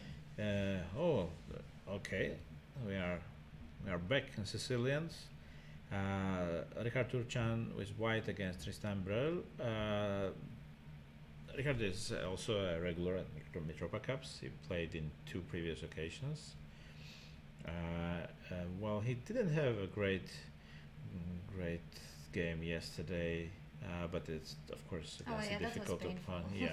Yeah, but Richard he is a fighter. I know him well, and he's always full of energy and is very positive. I would say that it was always a pleasure to have him in the team. Even maybe he didn't enjoy it so much because his results in the previous Mitropa Cups were not so good, but he always was a very valuable member of a team, and it was always good to have a player who, despite even if things don't go well, that he was very optimistic and really helped the team psychologically. So here he got I a like very his nice position, yeah. Yes, I'm sure he's happy because he likes to play Attack, aggressively yeah. and play. I mean, he plays like Sicilian, Benoni, Yeah, all these yeah, things with black. So I promised to quit Benoni He to me, did? but yeah, I kind of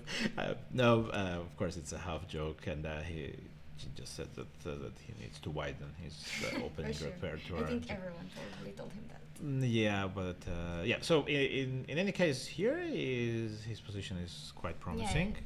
I like it, and he has a very direct play, and yeah, it seems that he's on a The more right promising path. side Yeah. of the board at the moment.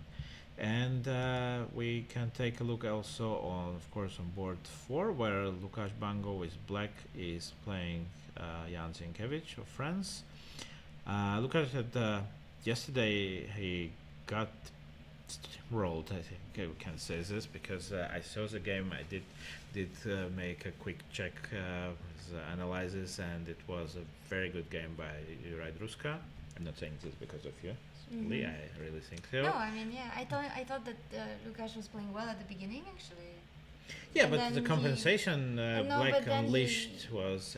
He underestimated, I think, the compensation, Yeah, for sure. and then the bishops made It the was job. very It was- nice. yeah, Very it nice. was. It was maybe from my point of view, I think the best game of Mhm. yesterday's day. And let's see if what is going to happen today. But here we have many interesting games which can aspire on the best game of the day. Here there is by the way, there is no prize like this, but that is just my personal personal opinion, of course. So here King it's- takes G7 is a choice.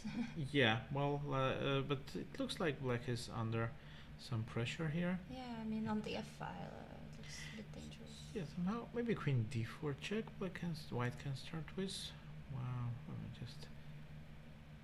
But it gives Black a chance to play F6, so maybe it's not so terrible. I agree that I would be worried for Black here. Maybe even something like FG6, HG6, E5. How would you like that?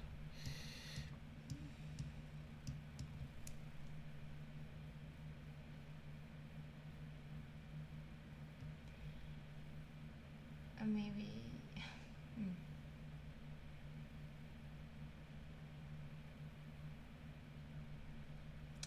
Hmm. Maybe D5 here. You're not afraid of ghosts, I see. I mean, I don't want to take, and I don't want you to take. But Queen F3? Just be- Hmm.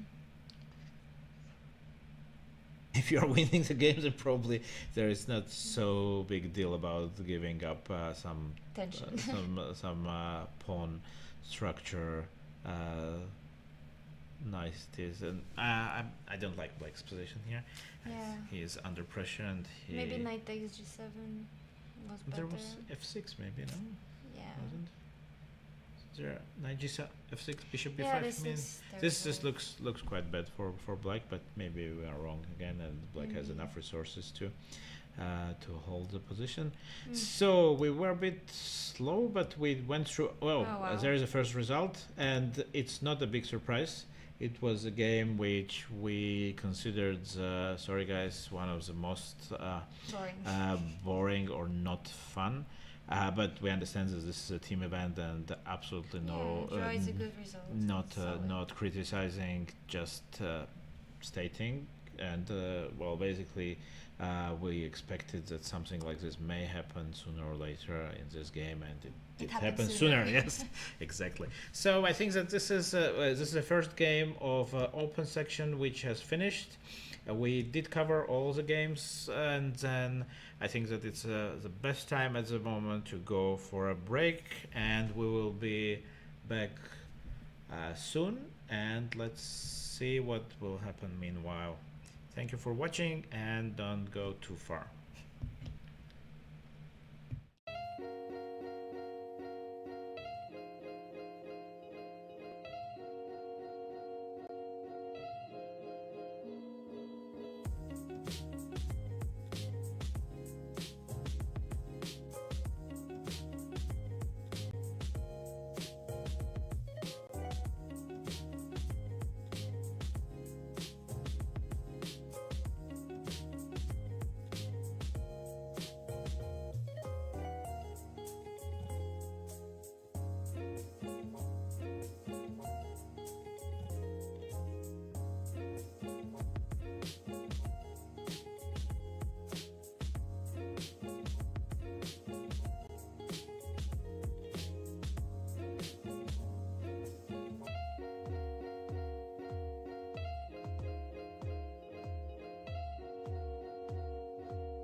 I'm not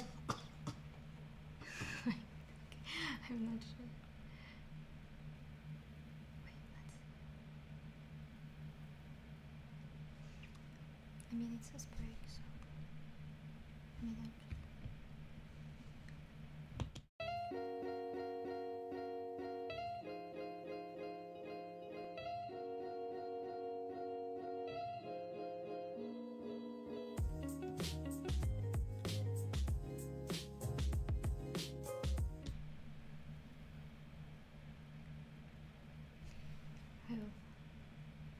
I mean, okay.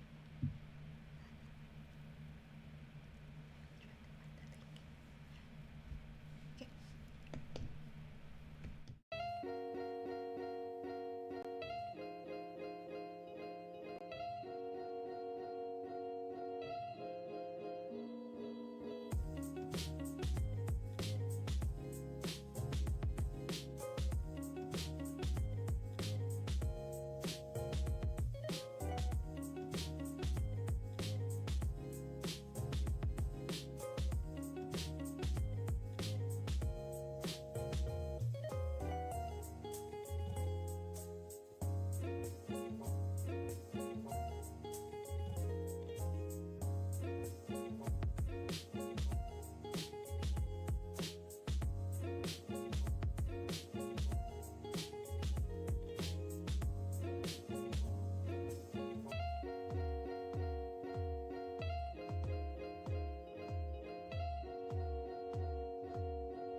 Hello everyone.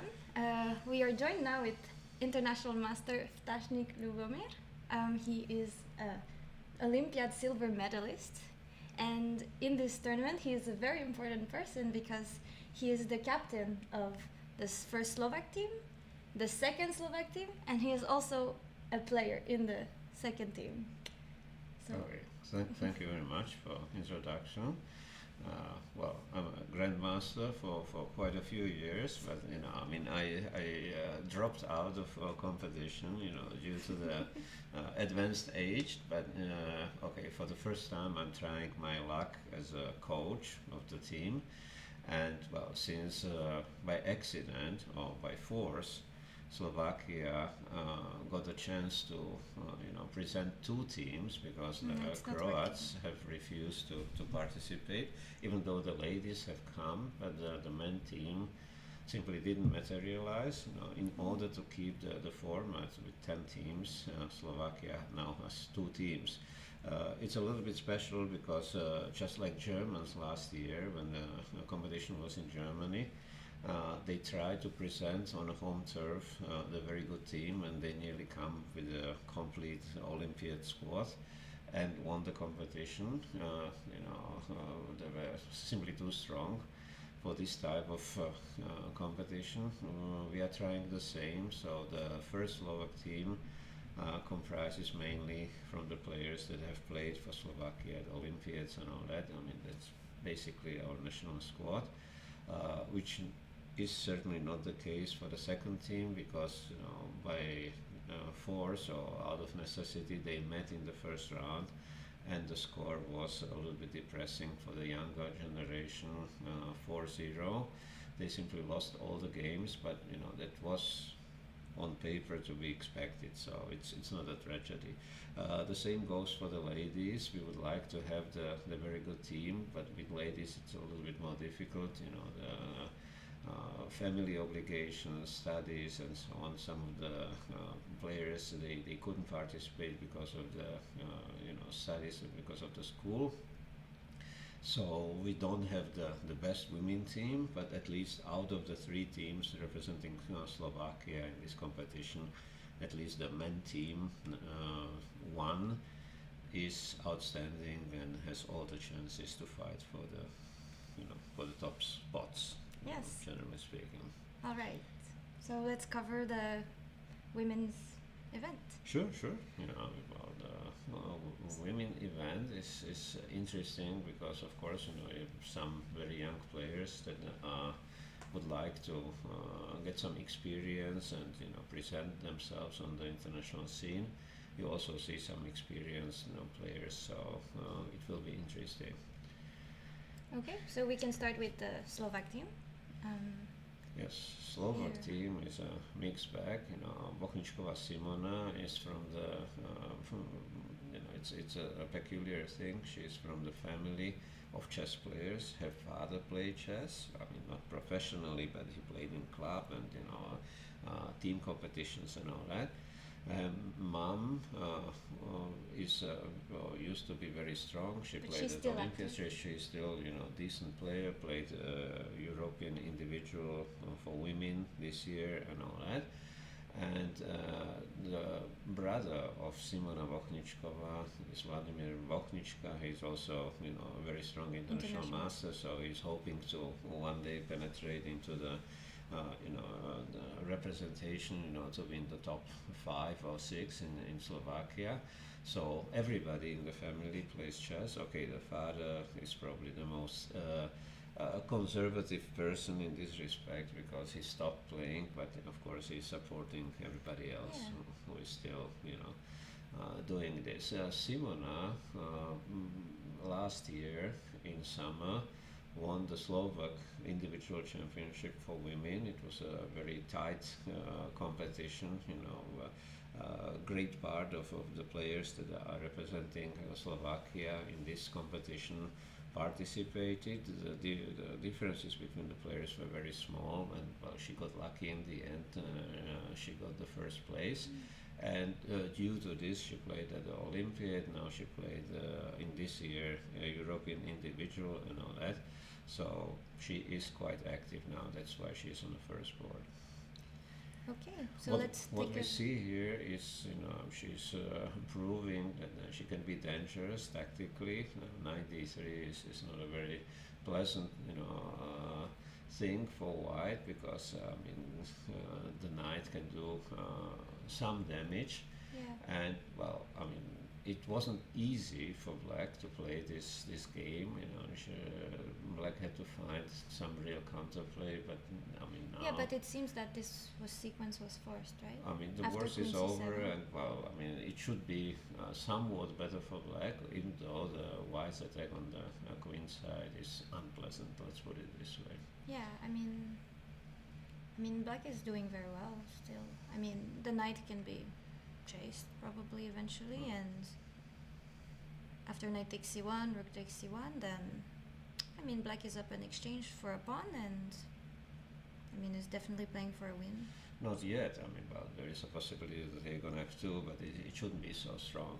Knight c1 is quite obvious proposition. Yes, okay.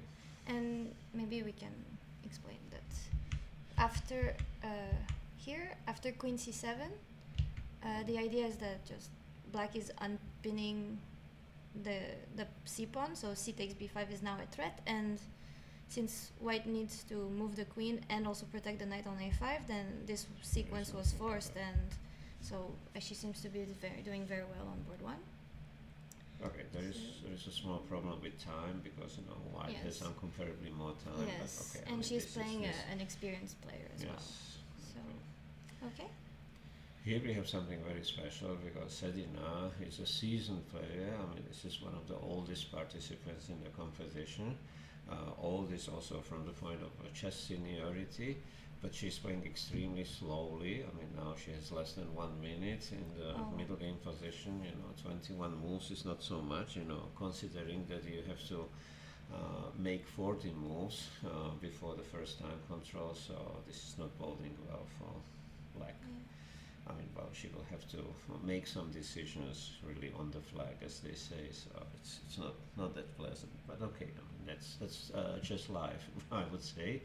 Yes. What can We've you all do? been in time pressure. Mm. You Yeah, know so- what we are talking about. Yes, so G5 is, I mean, if she's on time pressure, probably Okay, complicating the position is. complicating, otherwise, it wasn't so pleasant, but at least she hopes maybe White will, adapt with the tempo and will start playing quickly, but, okay, that's a fair chance. Of course, it's a great advantage because, the chess is played also with the clock and also with the internal time, on the board. You have some positions that are slow and peaceful, and you have positions where each and every move is decisive or can be decisive. And well, you have to adapt your play and also your attention and I would say output, energy output, because the charge positions are more exciting and more dangerous. Of course, I mean, it really depends what you do. I mean, if you just in the normal position in a positional play, if you play more exact move, you get 0.2 or 0.5 as an advantage. In positions like this, you play the best move. I mean, sometimes it's +3, and the average move is +1 or something. So the stakes are much higher in that case. Yeah, and probably she played G5 because she wanted to prevent E6 followed by knight takes C7. So Sure. maybe No, bishop E6 could have been played instead, but don't no, know. it's But- definitely dangerous. The whole thing is not very pleasant for Black, but okay. Yes, White is doing very well here as well, so the team is doing well overall so far.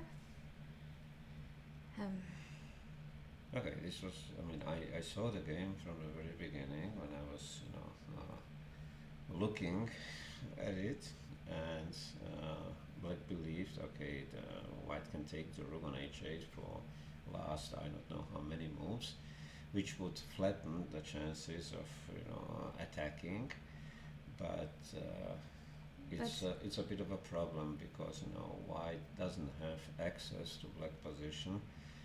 And even though all the pieces are participating, it doesn't look, very it doesn't seem to be very dangerous. But okay, I mean, you never know because there are ideas like Queen E6, Queen F7, Queen D6, and then we continue. I want to play Rook Yeah, I mean- E7, and all that. I mean, nobody says that it's very pleasant, but all in all, Black should be able to defend the position. In here, probably Queen E6 will happen, and then Okay.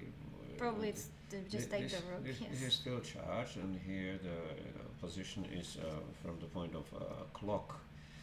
Usage of time is much more balanced. I mean, both players still have approximately comparable amount of time, so everything is open. I mean, well, I would bet that Black is better, or at least not worse, but we will see.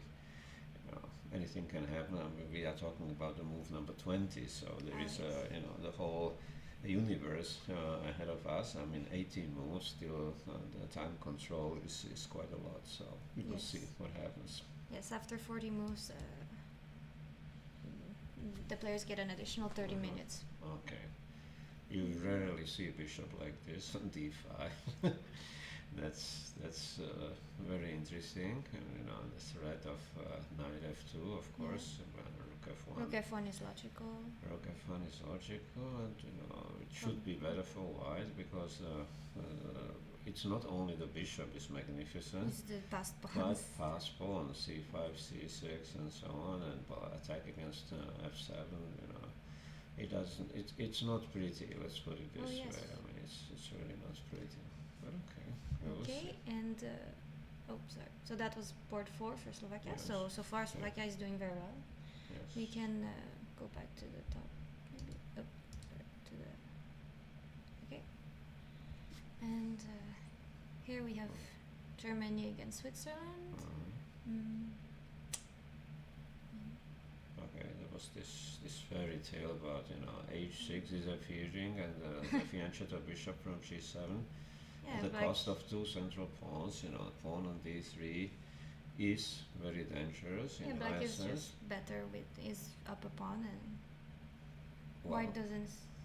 of course, white doesn't have enough, but Yeah. the fact that everything is on the light squares, is diminishing black's chances, because it would be much better to have pawn on c4 and d4, of course, but dreaming is cheap, so it would have Yeah. been better, but of course, this is what we have. I mean, I wouldn't overestimate, black's chances, because there are ideas like f4 and f5 F5, and yeah. so on. It may not be completely pretty for black. Okay, after f4, queen h6, but then I disappear with the queen, and I still want to play f5. Okay, there's knight g4. It's not that Or easy, queen but I h5. mean, well, white can still kick on the screen a little bit. This is not so simple. Okay. Yeah, that sums it up. I mean, I presume that black is better, but Yes. not without counter chances. Okay, Okay. where are we here? The pawn structure is a bit strange for black. Yes. Okay, this is a usual story. I mean, some people are extremely nervous when they see, like second-rate or disturbed or challenged pawn structure. On the other hand, if you ask them what about the pieces, they will, look at you in a surprise. I mean, what about pieces? I'm talking about pawns. There's this dichotomy between pawns and pieces, and if the pieces are excellent, you can survive the bad pawns. Okay, black has nominally speaking one extra pawn, but not very beautiful knight on h5, the double pawns on the b file, and Also- four isolated pawns. I mean, four is quite a number.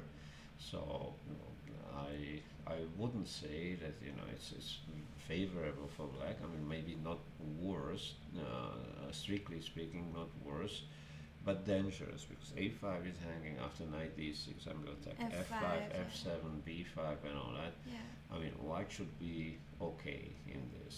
I Yeah, mean, at least, I probably. mean, I would say probably better. That's the estimate. And it's not only about the pawns, but if black has excellent pieces, okay, fine. You can survive anything, or you can look optimistically into the future. But here, I have my doubts. We'll Yeah. see.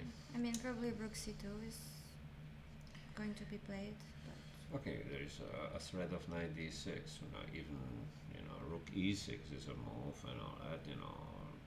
Rook c6 Yeah, is I mean- it's, difficult to say. I mean, not so pleasant. I mean, with the idea of knight a5, rook a6, rook a2. I mean, we need to improve the rooks. If Right. black can play actively with rooks, he has chances. If it just goes normal, I mean, he will suffer, or she will suffer. Sorry. I mean, the black lady will suffer. Okay. yeah. Anyway, you can move on. I mean, that's an estimate. Oh. 22 moves. D takes c5. Two bishops. Since when you see two bishops in an open position like this, it can be pretty nasty, pretty unpleasant, like bishop g4, bishop e6, and all that. I see some traces of problems. Bishop Oh, g4. bishop g4, exactly. Okay, well, that's an obvious move. Yes. No, it looks like a great position for white. I mean, well, certainly white is better, because black doesn't have compensation. I mean, knight on e8 is not a exactly source of pride, and white has two bishops. Two bishops playing like this are worth like an extra pawn. Actually. 0.75 of the pawn, but since we are not dealing in we are dealing with full numbers, we are saying like two bishops is like a premium pawn, virtual but still palpable. So of course white is better. Yeah. White has more active bishops, active pieces, open files. Yes. Okay, it's nowhere near winning or anything, but black is definitely suffering. Black lady will not be happy for a while. Okay. Oh, 2 minutes against 38. Uh-huh. Mm, King G2.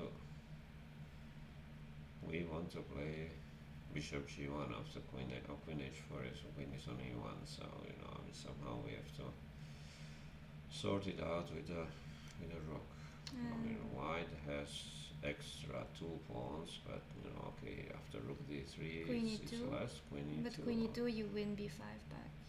So I don't. No, you win the rook because there is nowhere to go. Oh, This is yeah. a problem. Oh, yeah. Rook d3 would have been very sweet, but So then it's not possible. probably something like Queen d7. Queen d7 runs into e6. Hmm.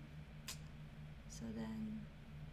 No, the problem for black is everything is working on dark square. So the pieces like queen and the bishop, that's a usual problem. I mean, it's certainly useful to remember. Once you have a bishop pair like this, this is a bishop pair actually because the queen is acting as a bishop. But it's a super bishop. It can be on dark squares or and light squares as well. So I presume Queen d7 is the proper move. The bishop has to go. Then the No, d3 but is Queen d. hanging. Yeah. Queen d7. Queen d7 e6. E6. Yeah, I think that black has to move the rook, and it's just completely winning for white because. Oh, really? Yes, I mean white is up 2 pawns and has a nice position, and black's king is in the middle, and I don't think it's very safe. I wouldn't be surprised then Queen c8. Queen c8, rook c1, Queen f5, or Queen g4, and rook d3. Black needs some counterplay because if black doesn't do anything, she's in trouble. It doesn't bode very well that white is at the edge with the time. Yeah, with 2 minutes it means this that. is really like something. Since I'm coaching, due to my tender age, I'm coaching quite a few people. I'm also trying to teach them how to master the time management, which is a big deal, in chess. It's not easy. I'm not blaming anybody who fails in this department, but still it plays a role because you don't only have a position, you have a potential in the position. Queen c8, as we said. And now maybe due to e6. But maybe now f5 is. Well, it can be then f5. Maybe is f5 rook rook h5. Rook d3 or rook h5. It won't be that bad. At least black is kicking. Let's put it this way. It's not the end of the world. But maybe rook d3. f5 is fine. f5 is fine. Rook d3, maybe rook c1 with queen e2. Rook d3 is queen e2 almost. No, but f5. After f5, rook f5. d3, queen e2. Queen c4. Queen c4, then queen g4. Okay. And threatening rook g3. Okay, queen c8 is definitely a fighting move, especially if you consider the time. It really is not wise because it's like a minus points or something. For the evaluation of the position, you have to take into account the time because in 1 minute you want build a Rome or something. You really have serious problems and serious decisions to make. So we should have to. Okay. Probably with the time, it's the easiest decision to make. It's fine. It's fine, but it's not over. This position is not over. You can play rook d3, and it's still a fighting chess, fighting position. Good. All right, let's move on. Here, Slovenia against Austria. Okay. Usual fairy tale, d5 square in such structures is very weak. This time it's protected by the knight on e7, but it doesn't seem that black has enough counterplay for the missing pawn. And this missing pawn is a real problem because again, black pieces are not fully participating in the game. It's not the pawn itself that is a tragedy, but if you have nothing to show for it, then it becomes a real problem. Yeah, white is just better. Okay. Oh. Yeah. Somebody refused to play with the central pawns. Okay, there are openings like this. And Black's position looks alright. Yeah, white position is alright, but black position is also Yeah, alright exactly. in the sense No, that's that what I said. you have bishop on b7, bishop on d6. That's ideal location of the two bishops because you're controlling the pointing whole at the board. king, And if you yeah. take the pieces, rest of the pieces, from the board, like knight on d5, knight on e5, you will notice that the alignment of the black bishops or bishops Yeah, it's for optimal. black is optimal, is better, and well, white is not so happy. So Yeah. without an knight on e5, we are in trouble. Rook e8, you see. Yeah. I mean, White's position, black's position seems very natural and easy to yes, play. yes. I wouldn't be too worried about black here. But Oh okay, no, I mean, definitely not. Okay, and now the next game. usual problem with asymmetry because I mean Ah. some people hate it, but some people don't understand it. Well, symmetrical positions are dangerous for one reason. If you get advantage, the opponent has difficulties to show something for it. So okay, I mean there are ideas like rook c5, but bishop f3 is a bishop. problem. I mean, it's a real problem. If you can, I mean, the knight e7, knight f5, knight h4, queen h3. I mean, I can picture if you have enough time. I mean, well, black will be crushing white. I mean, especially because of this pin on f3. Yeah, Not no, so it pleasant. Not so pleasant. looks nice for Wouldn't black. be For happy. sure. But at least here we see the like a clash of the two sane people because they have a same amount of time. I mean, very comparable, even though only 18 moves. So I mean, internally they're in depth. I mean, they're not playing quickly enough. But they're both in the same. But they boat. at least I mean nobody is to blame. I mean they Yeah. make the same mistake with that Exactly. time management. All right. Uh-huh. Okay. Okay. Rook f4. I mean. Okay. I mean, it seems like Okay. you're just losing the piece. Yeah. You're winning the piece. I mean, Yeah. then you run away. I mean, Yeah. f takes e4 should be Should be played, end yeah. of the story. Exactly. And with the knight on e7, black is not in any trouble. So. Okay, there is a problem. Queen f8, f takes e4, queen f8, But king just f8, king rook f7, g7. king e8, and then we But this hide. should still. But I mean, if we go back to it, No. This is fine. should still be winning. Here, eternal knight on c5, opposite color bishops. What is more important? Because it depends. Who can use the bishop for the benefits of attack. Yeah. I mean, can you picture Mm, any form of attack that white I could? think that white's. I mean, probably f5 is. No, but f5 is g5. It's very like weak. perfection. Perfection. A closed case. It's Yeah. very difficult to get e4 in, even though nominally speaking, as a structure, this is fantastic for white. Knight on c5 is a beast, but making progress is a big challenge here.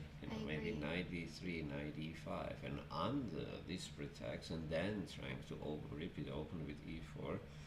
But Yeah. who knows? I mean, well, if we have to do anything, I mean, this would be Yes. because the knight on c5 is excellent, but But no it progress. will not help you win. Yeah, make progress. So knight d3, knight e5. Yeah, maybe that's why white played bishop c2. Actually, probably that's why. Sure, Yeah. sure. Otherwise, a bit difficult. So Yeah. to go forwards. Okay. Czech Republic. This is interesting.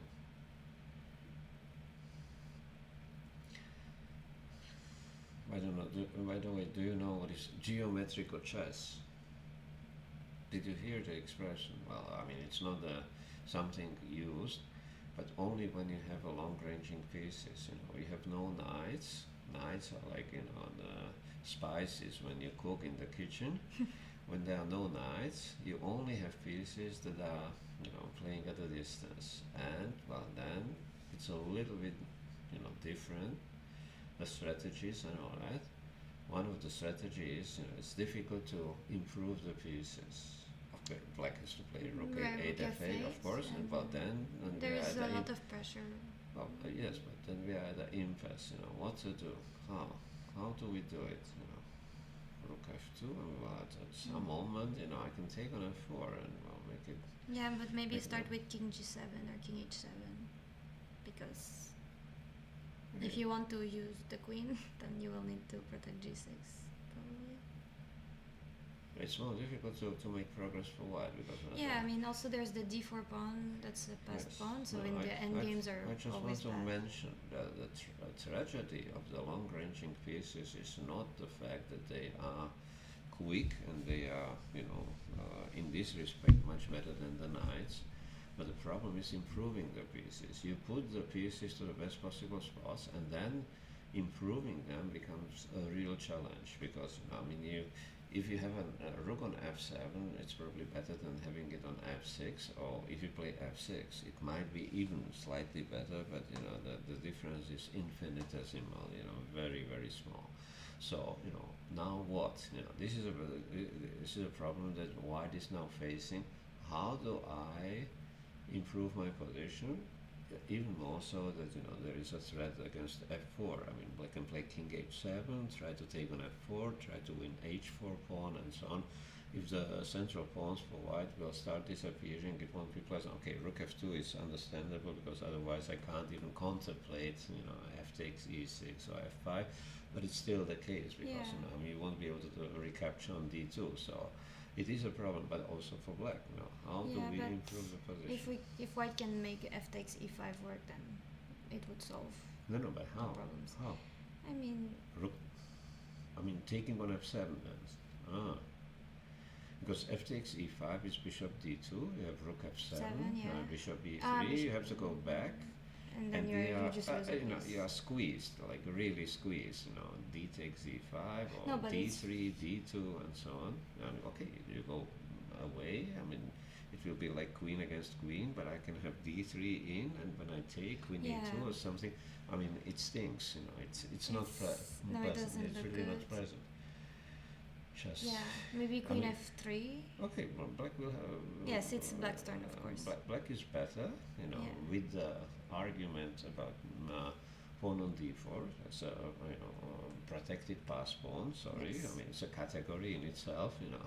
Something that plays a role. Oh yeah, black has a much easier position to play and is better. Okay. So now, Mm. okay, we have an endgame. Endings. So Oh. black Oh. has to move the rook. Yes. And then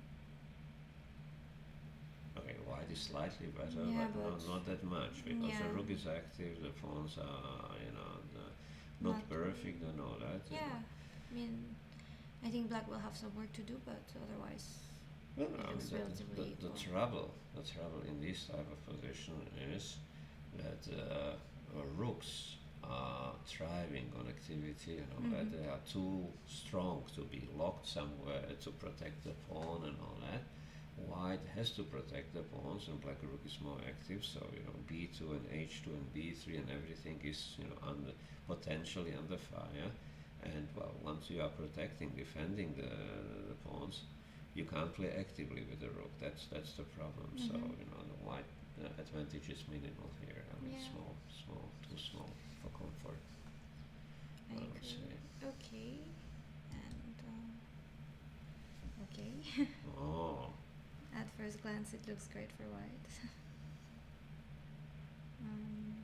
it's beautiful.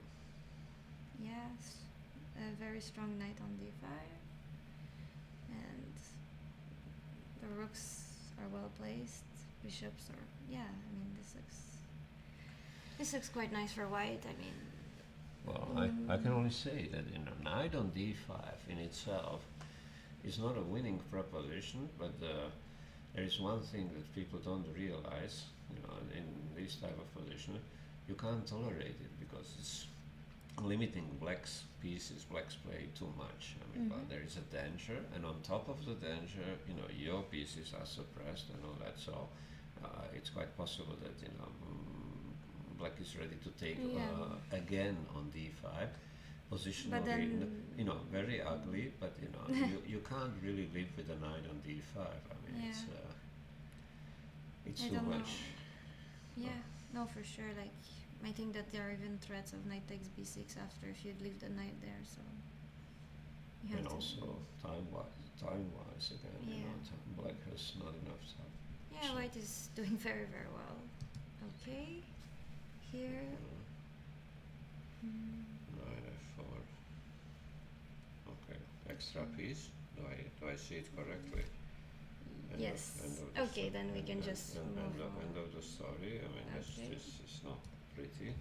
Okay. Oh, Mm. nice. Nice, but should not be enough, even though the Yeah. king in g1 is very ugly, but you know, black has time, white has time to play like rook c7, rook c4, rook g4, you know, I mean, Yeah. it should be perfectly fine for Yeah. white, you know, okay, probably equal. Yes, I agree. Okay. Oh. g4, g3, g4. Black pieces seem to be doing great. Yeah, I mean, knight takes g4. There's nothing wrong with knight takes g4. Yes. Yeah. White is trying something, but you know it's not very realistic. I have knight g4, knight f2, even check. You know, knight g4 should be winning simply. Not to be Yes, sure. like it. White just played. Okay. g3, g3. I mean g4. But the knight was maybe in trouble. Knight is hanging. Okay, knight. Maybe bishop e3 would Okay, have been. possible. But it's still very painful after. Black's pieces are very well placed, but g4 has to just be outright losing. But Okay, I have g4, knight g4 with the idea knight f2. It's probably over. Okay. This game just. Okay, then. What? Yeah, I mean here white just won very convincingly. Sure. Okay, white won. All right. Yes. Okay. We have been here, And now yes, it's and- now it's off. And yes, so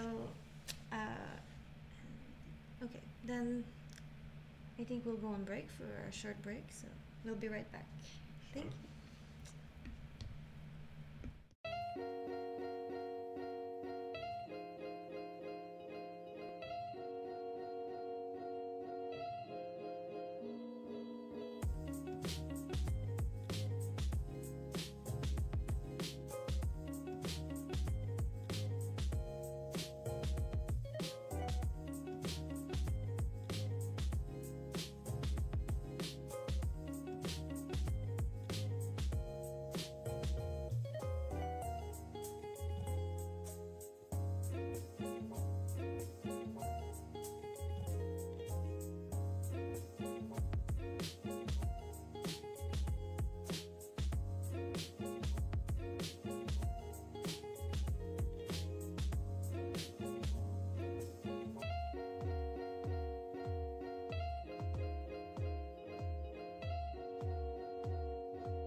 Welcome back, guys. It's the second round of Mitropa Cup 2025 in Trenčín, Slovakia.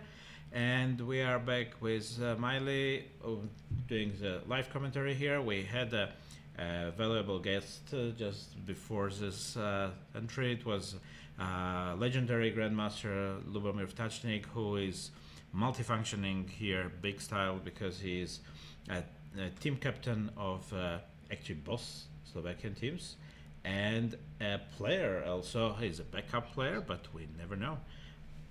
He may make some new make an appearance in the national team because of course he was a cornerstone of the national team for many years, and I had the honor to play with him in a team and actually have him as a player being a team captain, which was of course also a very interesting experience.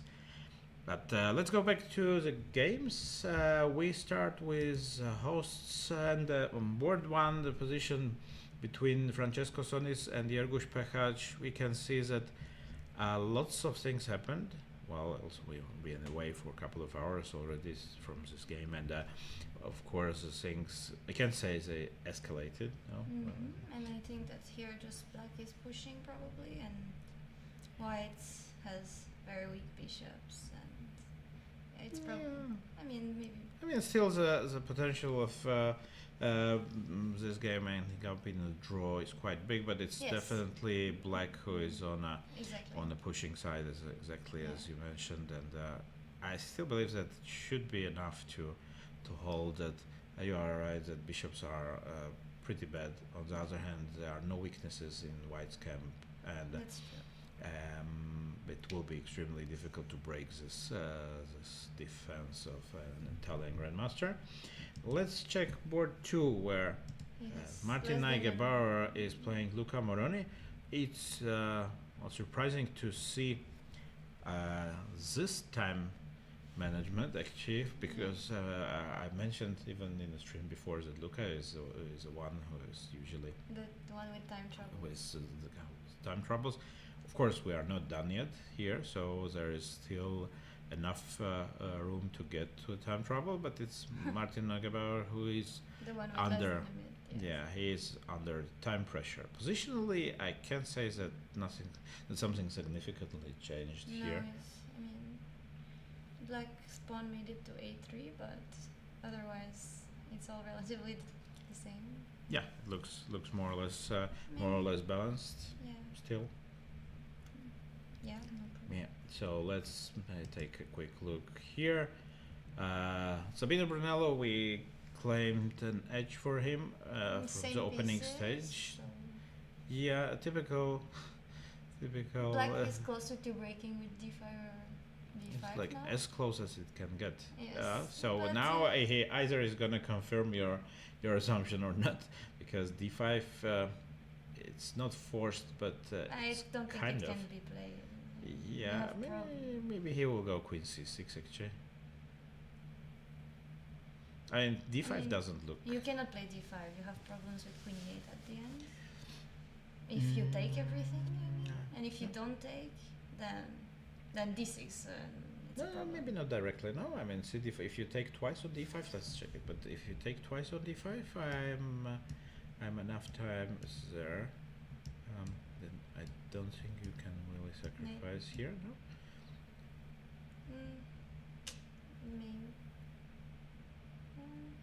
maybe. Maybe Knight maybe this is a yes. problem. 93 or Maybe knight before, yeah. knight e3 is knight takes e3 was a check, so maybe Yeah. knight b4 is more Yeah, knight tricky way. before But makes. maybe knight f6. Maybe this is not. Oh, maybe a6 will be hanging. It's tricky. I agree. But I was more concerned actually after d5. Also about the fact that it's not a threat at all yet. So d7 is hanging, so Yes. we black cannot really move or something here. So for instance, something like even knight b4 can be unpleasant. I mean, knight b4 is a5, but Yes. maybe we can push.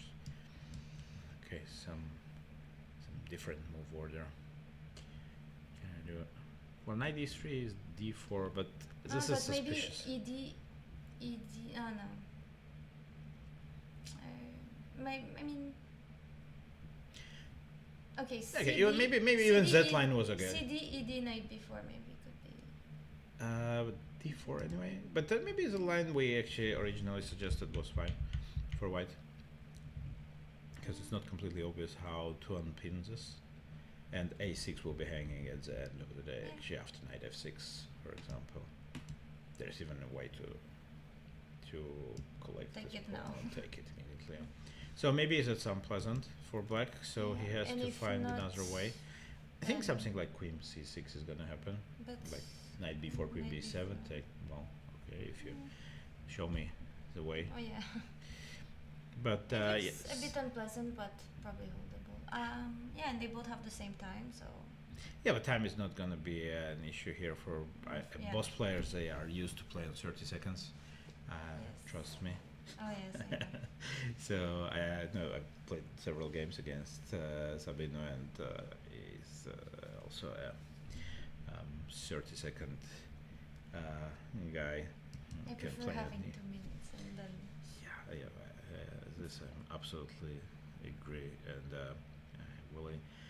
Talking about time travel, guys, we are on board 4, where I don't know much about the black player here, but Uri is definitely.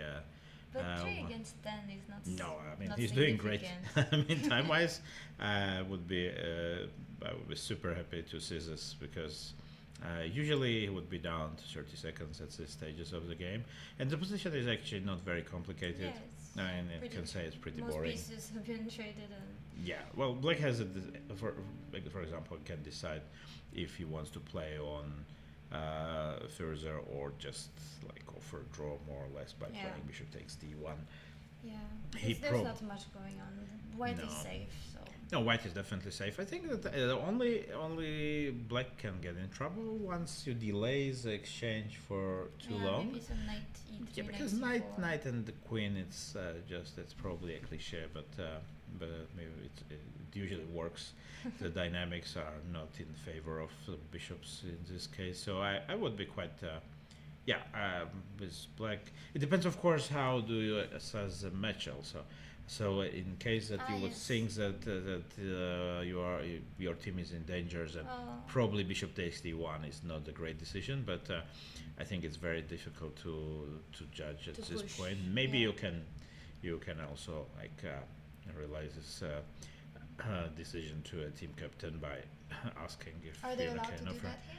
I'm not sure. I think that the rules on Mitropa Cup are much more relaxed than at the Olympiads, where you cannot really communicate with Yeah. anybody I almost. mean, in the past in Olympiad you could, like, but Yeah. I know that it was. I do recall the times. Yeah, but now it's not allowed anymore. No, yeah. Well, actually, I told us that all other it's the only team event, as far as I know, national team through level, where it's not allowed. It's That's- very strange. I mean, But I think that it's probably how it should be everywhere. I understand that the point of a team event is that it's for a team, but it seems a bit strange to be able to ask a person outside of the game who technically has access to other resources what should happen in a game. But that's the point. I think that he doesn't. I mean, if you are a team captain, you are not allowed to leave the playing hall, and actually, of course, you don't have But any that's- mobile, nothing. I mean, it's the only extra resource is your brain. And That is true, but I remember at Olympiad captains were leaving the playing hall, and so oh, it's not allowed anymore. Well, it happened in this Olympiad. So oh, okay, that can be, but of course, then I one of understand. the captains here was doing it. Really? Okay, Yes. this I didn't. Yeah, but they couldn't go back, no? Could they go back? I don't think so. I'm not sure. I'm pretty sure the person was not interested in going back, but I'm not Ah, sure. but if it's he would something be else. allowed I know that re-entry. that's, let's say, at the European team championships, it's allowed to discuss, or not discuss, but ask about the draw offer, but not that you could ask if you can offer a draw, or if you have, well, but when you have a draw offer on the table, basically, that you But- can ask your captain. But But you, the captain, can also tell you to offer a draw. and last time it wasn't like this. Last time you could For- only react to a draw offer of your For Mitropa opponent. Cup and For Mitropa Cup, I think that the rules are a little bit more relaxed Okay. because I'm maybe old school a little bit, and I grew up in times when team captains were allowed to Tell influence a game in this department a little bit, and I think it was always a nice part of the game. Of course, the development of electronic devices and other things may have changed this a bit, but I still believe that most of the captains are just on their own in the playing hall. So, frankly, I've been doing this for 5 years with guys, and yeah. I think that it's just impossible to like help somehow in Yeah, a I big mean, way. it doesn't give away that much information. No, not and at really. this level, people are mostly capable of judging for Oh, themselves. definitely. I think that mostly it's just being reassured how the match stands. So that was Yes. exactly my point here. That meanwhile, Black has decided not to trade the bishop for a knight. Maybe he realized that the match is very unclear, and he was not really sure if he should go for a draw. I mean, looks like there is some activity for black, but I would be careful here with Yes, of Black. I mean, course. somehow I don't trust. Oh, I don't know. My experience says that the bishop and the bishop cannot be so active here, and just the queen and the knight are just not can never be worse here. So whatever the reasons are, we are happy that the game goes on. okay. And it still gives us a chance to see not a drawish outcome. Mhm. So let's go meanwhile to other games which are, and here we just a small reset, just a second, small technical problem, and we are back. Yeah, all is good. We have some glitches today still. Okay. There are Well, a lot of results. lot of games did finish already, so let's go quickly to make a recap. This we saw. This we saw the game of Tobias Kolle and Peng Min. There was another draw. Magnus Ermich and Fabian Banziger. The game didn't really leave the balance for quite a while, as we can see, because now we can see the computer evaluation and like this flashing these zeros. This does look like a yogurt light. Okay. And board 4 is still on in this match, and white. It looks quite thanks. nice for white. Yeah, I mean, they make solid progress. I know that this pawn is definitely very difficult to stop. Once it gets to a7, nothing is gonna stop it by Yeah, any but means. actually, what can black do right now? Maybe Not much. try to trade the bishops. No. Like rook b4. See. Just e3. The problem is that even bishop c3 is not a threat, because bishop can never take on a5 anyway. You cannot create a threat against the a4 pawn anyway, so it's kind of I'm not sure what black's plan is, but white is just going to move the bishop and then push the pawn. Mm-hmm. So it seems that white is doing very well. Yes, And the remaining game of this match is Sebastian Bogner, who is trying to create some pressure, but But there is not much. also very few pawns left on the board. Seems that this is gonna also be and also black's king is evaporating. going to come into the game, probably. soon. Yeah, probably king e7, like very soon. Yeah. King e7 looks good for black. Okay. So meanwhile, Slovenia is trailing by 2 points already, and they already lost the match because things did escalate quite harshly for black in this game between Baidetsky. Definitely, I'm very curious what happened here because we left. Wow. That we was not much happened since. we did leave the game somewhere around Like here, when maybe the earlier. rook was The on queen, the yeah, eight. queen was, but we did assume that something like Yes. this is gonna happen, and well, black was actually doing pretty well, and after b4, knight d3, some knight jumping started. After knight takes b4, a3, knight c6. Well, quite a tour of knight here. And I think white was quite happy to have choose. this, yeah, because rook d7 is probably e5 E5, yeah. unpleasantly, but giving up a pawn also doesn't look like a great idea. Maybe he did underestimate this move. e5 looks quite strong because sacrifice was not accepted, but knight d8 was even worse because after rook takes d8, Then the it simply position costed. Yeah, you just Costed lose the a piece. piece. Yeah, so however, bishop d6 was not very nice for black, so it was Yeah, with was d7 played. and control of d8. Wow. Yeah, it looked very good. Very for unpleasant. Yeah, Okay. so it collapsed. So the position collapsed quite quickly. There was a draw in a game between Maxim Goroshkov and Konstantin Perer. And let's jump to board 4 to see what happened here. There was a position where, when we left, and Queen after queen queen a4. Yeah. So let's see what happened here.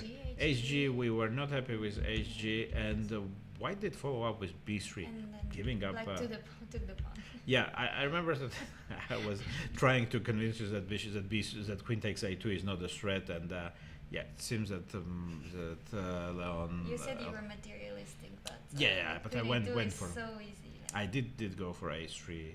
To my defense, I have to say that a3 was a main line afterwards, but here actually white gave up a pawn, and I believe that opening an h file at this occasion did backfire.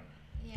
Why? I mean, at least it didn't really help white in And anything. also, like when HG happened, the king was on h2, so that was quite strange. Strange, yeah. White was taking some counterplay, Yeah, but and didn't so really black just finished the game. really get There's- that. So today, Peter Balin did convert convincingly, so he got a little bit Yeah. retaliated for yesterday.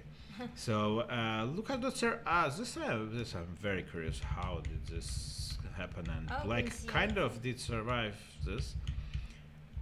So basically, our line was played. We did Yeah. and queen c8, Yes. knight e7.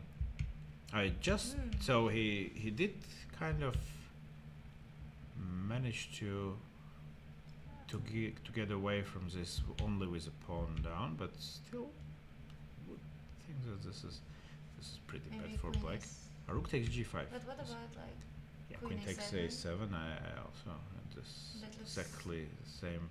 Maybe simple. queen c6. Some kind of bluff activity. Mm.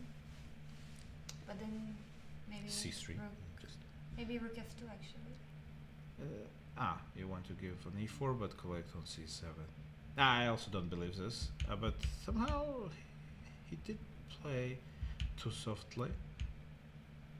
And now after queen a7, queen e6, maybe a queen c6 would be unpleasant. Yeah. But, of course, it's still a pawn up without any significant compensation. White was It's threatening. not as clear. Yeah, it's as not before. completely lost, I guess, but also doesn't look like this is gonna be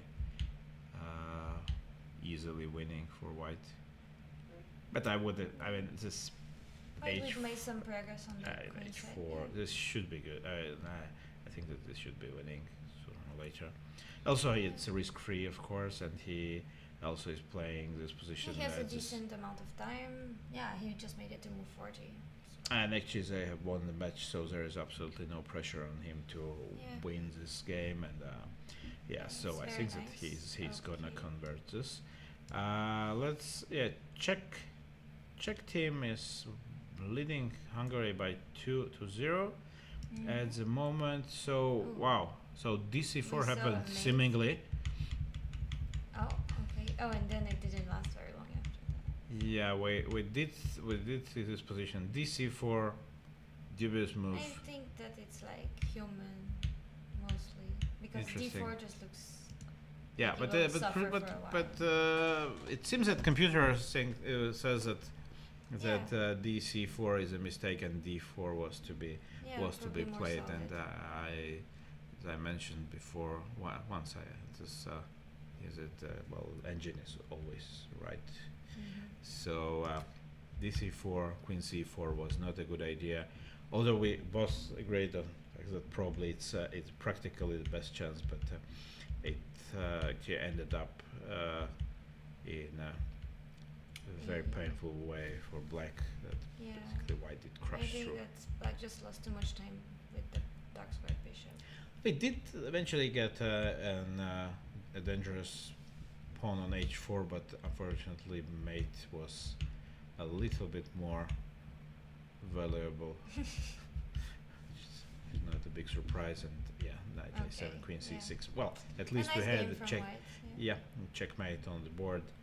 And Joachim Nemeth also did score a win with black. Not a big surprise. But I think that That this was the this was a position where Yeah. we but something's happened here. So after So- D3, knight C7. Okay. But Nice. I mean, I think that everything in that position seemed good. Maybe he was not much. He didn't Queen try to B5. hurry. So B4 was more or less forced, and then he tried to. I like Queen A4. yeah. Queen A4. Okay. Computer doesn't, but Queen A4 looks quite nice. White Mhm. finally got to develop pieces, but But black too also much did too bishop late, E7. Bishop Ah. G2. Yeah, well, it seems that he saw that his only chance is to finish development Well, as you could quick. go to E2. At yeah, least, fair I mean, point. it looks very bad, obviously. Everything Yeah, looks both- bad, but if you go to E2, at least you At don't least you lose don't the lose. pawn. Yeah, I agree.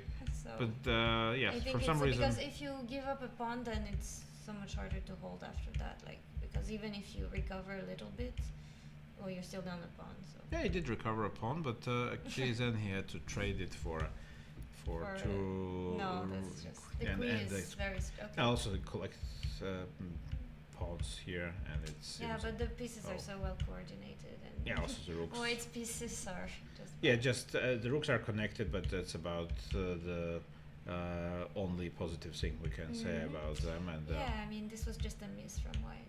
yeah. It happens. Okay, yeah, it was a quite straightforward game from black, and Yeah, well okay. played, and this knight A6 really paid off. Yeah, it's an interesting direction. Board one, meanwhile, ended in a draw, which seals a match for Czech team. Yeah. And Václav Finek, well, I think that he was always on a slightly better side of a draw Mhm. here, but Yeah. didn't see any reason to take any big Yeah. risks. While Especially when his teammates were doing so well, and it was visible probably to him. Sure. So. Yeah, most likely he just decided to play it more or less safe. Mhm. And board four. It seems that this is not a good news for white. It's Well, Queen H1 and yeah. whatever. If he's following It's Knight just G4. Ah, well, there is Queen E1 mate. Queen All E1, right. yes. Okay. So we may Okay, see. So 2.5, 1.5. Yeah, we may see another mate on the board, or Well, also otherwise it's another a option. big miss. Yeah. So yeah, Okay. King E2, very nice from Micha to allow a checkmate in one, and so the match is finished. Yes. Fighting chess, interesting matchup. Yeah, 2.5, 1.5 for Czechs. We go further. Another Second result. sacrifice, Yes. Oh. Martin Jablonski. It seems that The sacrifice did not work. yeah, well, we were little bit hopeful at Yes. this at some stage, but let's check It quickly seems how that they Black deal. did go for your plan. But after knight h5 was played. Yeah, knight h5. Queen c6 is a tempo. Then, Yes. and he actually went for something else. He went even rook e6, which is maybe a safer option, and just brought out the rook. Yeah. Yeah, well. It's just well played from Black, and seemed like it was quite easy. Oh, rook e1. Maybe. Oh, he decided just to go for technical. Yeah, with all the Technical win. pawns on the white pawns on dark squares. Twitter points out another funny way to exchange pieces. Okay, rook e1 is just returning an exchange, and but then you're most left likely winning anyway. But bishop g7 is a funny way to trade pieces like this at rook e3, just collecting the knight on g3. Oh, but that seems so unnecessary and a bit. The queen is very bad on b4. Yes, but Yeah. it seems a bit scary. I You can agree. go queen f6 here, maybe. I mean, it seems so unnecessary to Yeah, play like I this. agree. I think, most of all, it's really not human at all. So. Yeah, so of course, as much for computer ideas, how to deal with the winning advantage. So we Yeah, don't here. advise this. We just need to Okay, remain humans. this- Ah, well, Black This is is- just Okay, and. just came and collect everything. So Yes. Okay. I think even tax collectors cannot be so persistent. And yeah, but nice game for Black. France is leading Slovakia 2 by 1-0. Well, some funny, interesting developments in Patrick Stevik's game with Black against Niels Willems. Yeah, I don't think we expected this, but probably bishop takes e4 happened, followed by de4, and Some then stage, white yeah. got a passed pawn. Somehow, and and the pass pawn is doing well. So then king f8 probably. F8. Okay, I mean. E6. No, king f8 would be queen c8 and d7 probably, no? I just... Yeah, but there is a queen the- f4. The Yeah, you have- repetition, yeah, like yeah. I just wanted to avoid queen e4 check. Yeah, so for some reason Black decided that he doesn't mind this. I mean, black Also he had has w- no time to he make had 1 decisions. second to... But okay, queen e4, queen e5, so. Queen takes, Well, knight it's e5, fine, knight like takes b6, king b6, d6. The king is f4 maybe? active. I mean, I wouldn't be so sure that it's a good way to convert when No. I don't have to. But I mean, Well, White's choice is a bit limited now because queen Yeah. f4 is a threat, so queen e4 is queen maybe h4 also yeah. So I think that queen probably a queen takes draw. e4 is a must. is a safe Yeah, way yeah. to. I think it's going to happen, and well, let's check what is going on in the other games. Okay. Okay, we were quite optimistic about White's position in this game. It still looks quite good. Still looks good. I would expect Black to be in bigger trouble by now, but because he's even pawn up, and of course, bishop pair is at least compensating the lack of it's not a pawn up. yeah. I can't. Okay, I didn't see. That's Didn't okay. didn't really pay much attention to queen side, and yeah, then I thought maybe you were referring to before, but no. Definitely, this was just pure.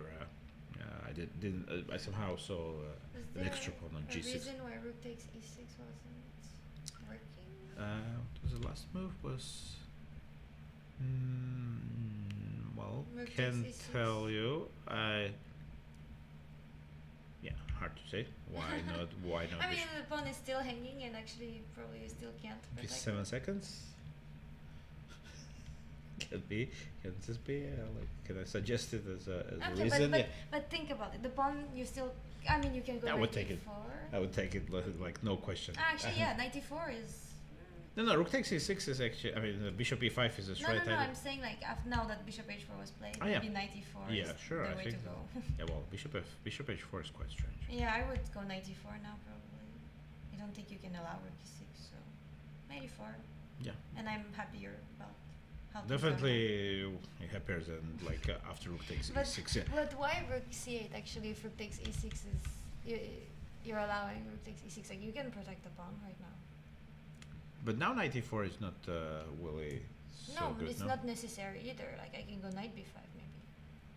Maybe. I can ugly square. Yes, Oh, but but I still agree that it's probably better than Rook C8. Rook C8 because Rook C8 Rook doesn't D6 really create something. any threat, no? I mean, maybe we maybe do. now 94 is stronger, but Oops. Okay. Kind of quick rewind happened. Probably it was stuck or. okay. Okay, so the rook e6 did So happen. that's actually your move happened in the game. Okay, I was You trying were to right. Knight understand b5 why. is correct. So yeah, something it didn't happen in the game. Yeah, okay. Yeah, I The- mean, knight b5 is not exactly the Oh, move okay. I Rookie want. the sequence happened completely differently than we Okay, said. then white is doing great, and Yeah, it should be winning. I mean, it's pawn up. No, I can count the pawns. yes. Pawn up and opposite color bishop. bishops with a lot of attack. Yeah, So usually looks great for white. extremely difficult to hold this for black. Okay, he will be Yeah, doing it's his best. working on it. And but they both reach time control, so Yeah, I think that now white will just consolidate I with mean by queen bishop b2. e2 even here like looks nice. Yeah, Everything queen looks b4 nice. check. Yes, you know. everything looks King great. b2 c4 can be an option and. Yeah. Okay, so let's see. So it may be a Equalize. good Yes. chance for Slovakia to equalize, but here it seems that Black is just that lost. black is just pawn, just a piece down and Yeah. without any significant compensations. So yeah, here France mean- will take a lead. Yeah. No, there's nothing. So Okay. we had a similar game yesterday, but white was lacking a couple of pawns, and it probably was still winning.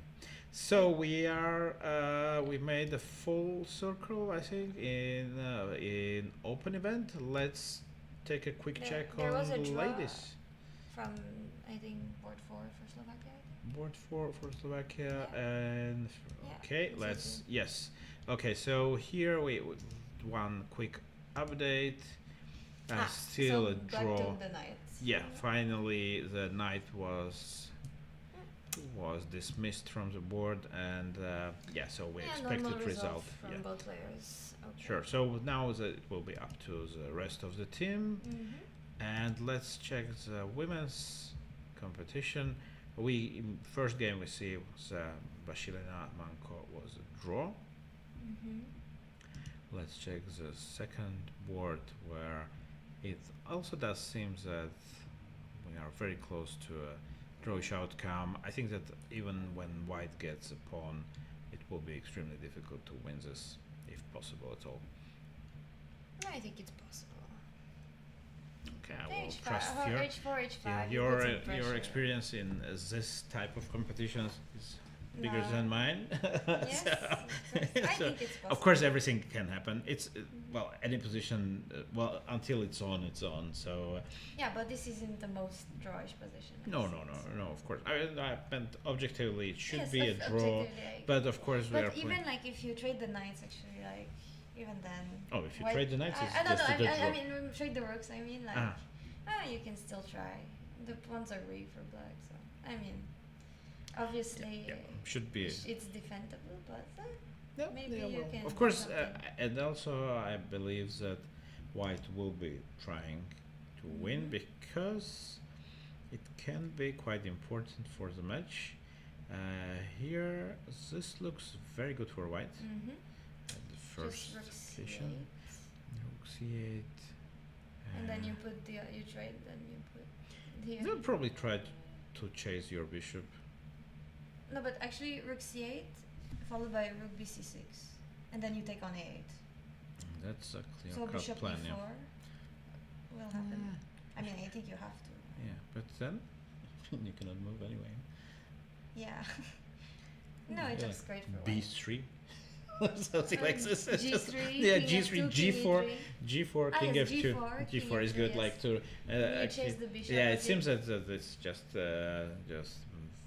very difficult for black. Yeah, I to- mean this is horrible. and they also did made time control, so yeah, it But seems still, that it's that just- now we can see that board 2 is definitely gonna try to win. Mhm. Also, board 4. Good for- Katarina Bretigam is playing Gazal Hakimi Fard, where also Black is pushing.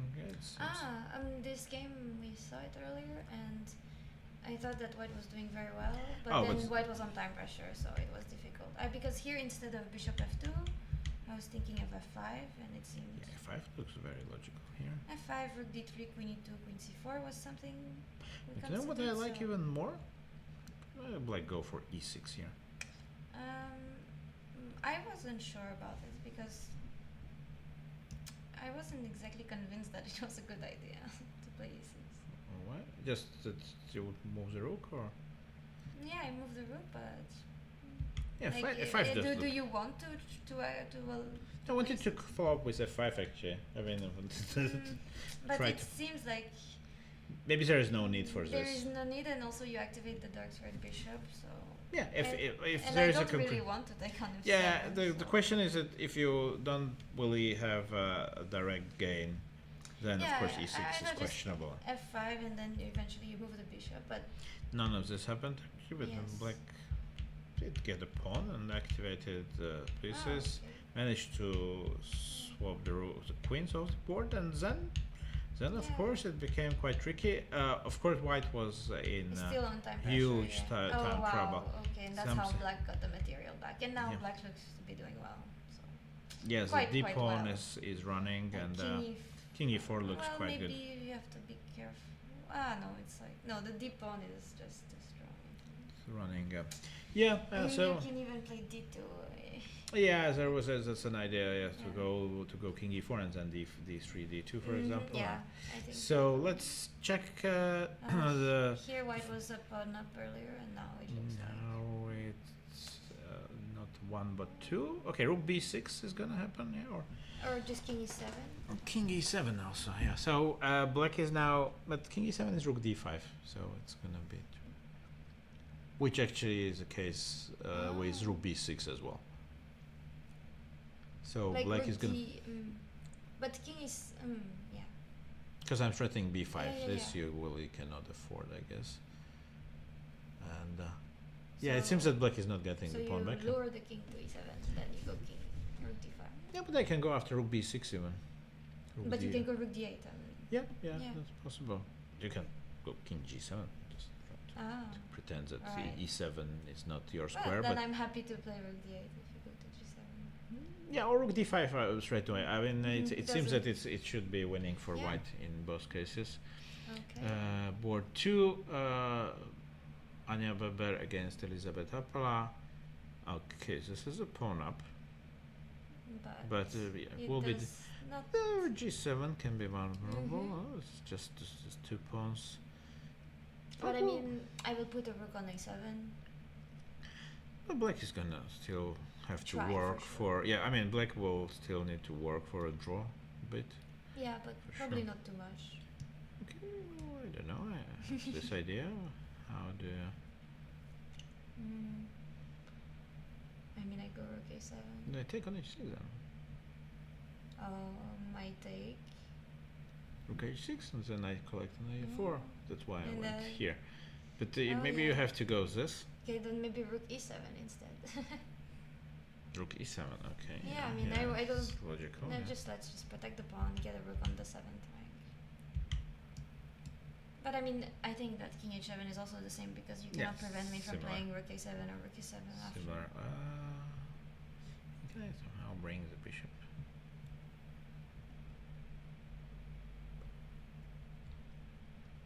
Yeah, it's holdable. It should be holdable. Still, well, some work to do. Yes, but, for sure. Board 3, well, one of the Wow. young Slovenian players.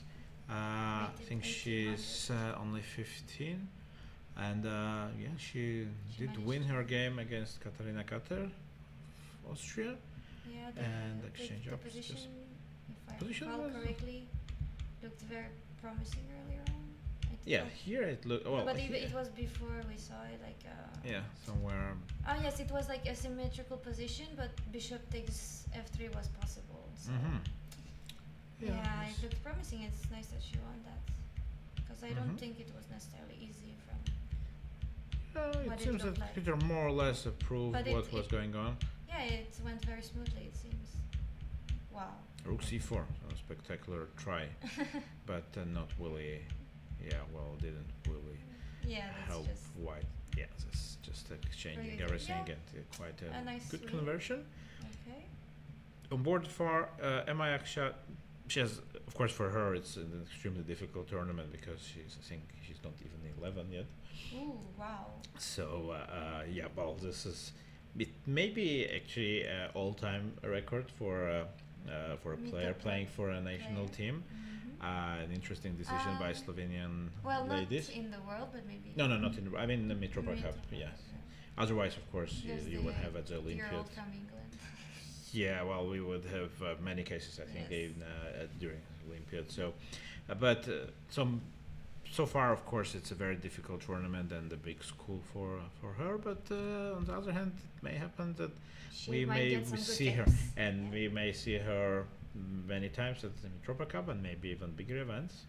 I mean, if she's already qualifying at Yep. 11-year-old, National she team has match. great potential. Got a chance. So Czech Republic against Hungary. Game between Juliana Terbe and Joanna Vorek did end up in a draw. Yeah, I mean, I think that after move 26, bishop Yes. c2, the plan we discussed was to go 93, 95, but after knight takes c5, probably it's Not just- available. Yeah. Yeah, even more Exactly. after knight takes c5. Yeah. And then it fizzled, yeah. And Yeah, probably White didn't really want to go to any crazy Yeah. risks Yeah, here. it's a pretty expected result, yeah. Yeah, so let's see how the rest of the games look like now. Oh, Okay. this game, it's interesting that it transitioned into this. Because I thought that black was, white was suffering quite a lot. Something happened. Oh, I thought we were thinking maybe just king h7 before Mhm. taking, like rook f2, king h7. Yep. And the idea is that you protect g6 and now you can take on h4, f4 when the need arises. Yeah, somehow to release the pressure in this situation is It a was little unnecessary. strange because completely. yeah, well, it is good if you are winning something. Yes, Yeah, but I don't I mean, think if you yeah, it doesn't seem at the moment that she did capitalize on taking. and Therefore, interesting. Okay, g6 is not. Yeah, yeah. Well, anyway, But okay, then maybe it's. it no. gave White some It just felt counter like chances. you have some. Yeah, that's good chances, I would say, but. Oh. But still, yeah, this should be quite quite good for Black. No? She's forced to do this. Yeah. Okay, can White survive this? I mean, I'm surprised White got here, but. True. Well, now the question is Yeah, if it will be so- enough. Rook g3. I mean. Rook g3 looks quite good. Because if I get an a3 pawn, then I have an extra plan coming with the king to b6. Mm-hmm. Because the king is very Mhm. far, and if you try to protect this pawn by going a4, then d3 becomes available, and it's protected. So rook g3 will be a nice winning tempo. Yeah, I guess Yeah. can be a Yeah, why I not? don't know if Rook g3 looks more or less. winning. I mean, yeah. I mean, but for me, it would be a move which I would consider as first. Yeah, I think you don't have a choice to play it if you want to play for win, and Yeah. they yeah, reached it's- second time control, so Yeah, it should so- probably be played. And it most likely will be played. Let's Mhm. see board 3. Dorina Demeter against Yeah. Lada Zelbova. Another rook's endgame. Yeah. White I was is. thinking that before b5 might happen because Mhm. that's where you can get some play with rook d5. Otherwise, you're just stuck defending the pawns. And Yeah, but This there way was you can no get progress. Huh? Otherwise. it was the same position but with b4, Mm-hmm. b5. And But this looks but good for I, White. thi- Huh? I think that was a good plan. Mm-hmm. Tashnik was a bit up. He didn't think it was pretty. He thought it was pretty balanced, but yeah, I thought this was Yeah, like a good plan. I thought maybe Yes, it looks black like a very should- good try. Black should have prevented it, like maybe even with b5 instead. Ah, she could go b5. Yeah, it took some time to get here, but Okay. Yeah, maybe she underestimated this, but yeah. Let's because just. now this looks unpleasant for this black. just I looks- would not be so optimistic about holding this. I agree. Yeah. Let's just take a quick pick here, and rook g3 is on support here. So Probably it's a mistake. mistake. Oh no, Right. okay, sorry. No. It's a draw. okay. Yeah. Okay, no, I saw the wrong. No. Okay. So let's check board 4. Wow, this is quite. I can't say I Exciting. remember how this Let's rewind. game happened. More? Ah, okay, yes. Oh, Oh. wow, I didn't think it would turn into that. Because basically, Uh-huh. like, white got a knight on d5 and was very happy after. Okay. But this also looks maybe quite good now. Or it doesn't. It's black to move, and she can go c4 now, which is like a first move which would come to mind. And But knight it's knight c6. c6, and I forgot that there is queen b7, right? Okay, Yeah. so yes, So black. king Something else. a8. And then, King e8 now. well, I mean, yes, I think so. But Interesting. then Yeah. knight c4. Okay. No, queen then d3 check rook, is yeah, the problem. queen d3. Right. Yeah, Okay. queen d3, so. So then, because I was thinking knight d7 at first, but then maybe It's knight bishop knight a7. c4. Yeah, maybe bishop a7 anyway. It's interesting. Yeah. Yeah. It's very exciting But position then- still. Yeah. Then maybe queen e7. Oh no, never mind. Queen e7 I is mean, not really a threat. Yeah, so. No, but after knight d7 I meant. Ah. Uh-huh. But Okay, I will move to and rook. then maybe some rook can come in. But queen But I don't know if d3. there's some Queen pressure. d3 check. Yeah, well, queen d3, king e2. Queen c4. Just don't want to do this. I guess. Yeah, that's I'm so- fairly so- sure that was so not the probably plan. not- Something probably else. not queen e7 then. Yeah, but I'm not sure about knight d7 either. But it looked much more like clear earlier. Like Uh-huh. this feels very messy. You know what I like after king a something like rook c1, Yeah, it's very solid. because now I can now I can go knight c4. Yeah, I And- definitely like rook c1. Yeah. Interesting. Yeah, it seems white is still doing fine here. Yeah. Let's check the next match, and it's France against Croatia, And and it's over. black. Yeah, and it's. the match I is- think this position. No, this was we saw this game, and even before black was just up a piece. It was. I saw not there was some interesting. sacrifice on g5, but it seems that it didn't really work. I mean, white did sacrifice for 2 pawns in some typical position, and yeah, it seems that the match went quite. I think the second board this One the way. result we expected. Yeah, 1 draw and two more wins for France. Overall 3.5 big win for Okay. France. Yes. Well, Yeah, here there was. Marina Brunello did win her game. You mentioned We that should it just was. see the nice tactic. Yeah. Okay, let's go to the nice tactic. Yeah. It's all yours. Yeah, I mean here after here it was very hard to defend at this point, but probably I mean black had not much time the whole time, and then after rook e7 to cover the mate on c7, Oh, white Queen B8, went queen beautiful. b8, and black cannot go bishop takes b8 because knight b6 is checkmate, and so if you cannot take, then you just lose the bishop, and Yeah, then yeah, that's- white won shortly after that, and it's a nice move to one. make. Very nice one, and it's definitely not only to make but even to see. And that's is- why time is important, because this wouldn't Yes. have happened otherwise, I believe. So board 2 was a draw. Elena Marvova against Elena Sedina. Not sure if it was supposed to be like this, but I don't think so. But we can see some events going on there. yeah. Okay, it was I mean, mutual. Here queen takes f5 But- was not great. But go back. I want to see what the position was before. Yes. White was up so much time, and had a very decent position, Yeah. and Decided to. Black had just gone g5, gone a bit crazy on time pressure, and Oh, rook in- a6, rook g6 plan. yeah, and Creative. it's a nice rook Very play. creative. But I didn't think that Did it enough? that White would get in trouble, basically. She did, but on the other hand, Black was. We can see that Black was playing on more or less on the increment. Mm-hmm. White had 20 plus minutes.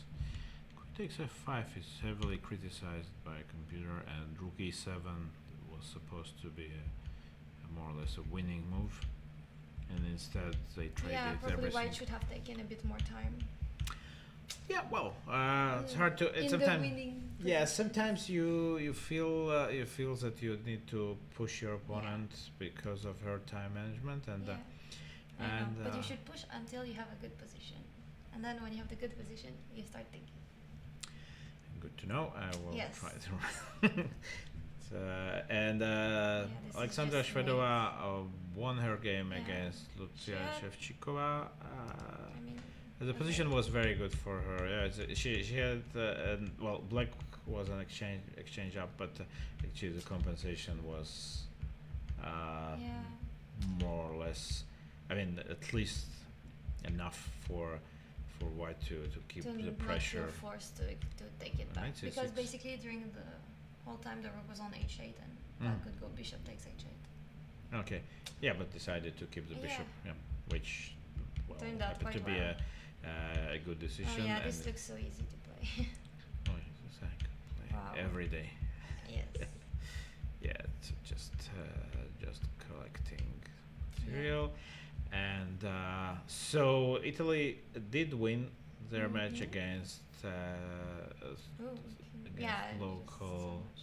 Fritz. Wow, I think this was expected, that she would, because basically there were two pass pawns, and it was and the very knight on difficult. d3 didn't really make any Yeah. big waves here, and it seems that White had simply to The position was too good. yeah, just there are not enough resources for Yeah. Black You just to push the create pawn any and you're happy. any play. Unfortunately for Slovak team, they still lost the match, so it's 2.5, 1.5 for Italy. So let's take a look what happened meanwhile in the open section. Yeah, So nothing. much Yeah. maybe, but just let's go one by Mhm. one. Marius Doer is still under some maybe I feel mainly psychological pressure, But, but but it feels like a small improvement for should White. be a draw still, huh? Yeah, but it seems like White improved their pieces. Like rook d7, you take on Maybe d7. start losing their pawns. Yes, on the other hand, so b6 is kind of Yeah, but you cannot take b6 without giving up d3, so then you can. It was 0-0 probably. I think it's by the way. still a Yes, draw, I more or less. agree. But I agree. let's see here. Well, this is a progress for Black. No, how did he manage this?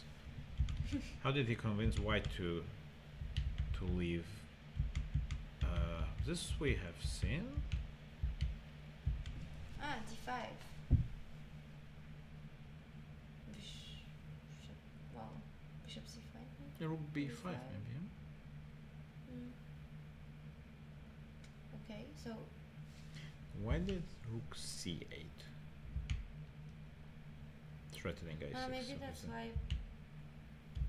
They did repeat once. Yeah, actually, with this idea of d5, d4, then it doesn't seem that obvious.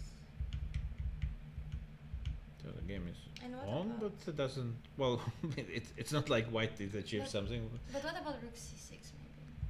Rook c6, and Yeah, the idea you is bishop bishop d8 c7 or bishop c7 d8. and Yeah. a6.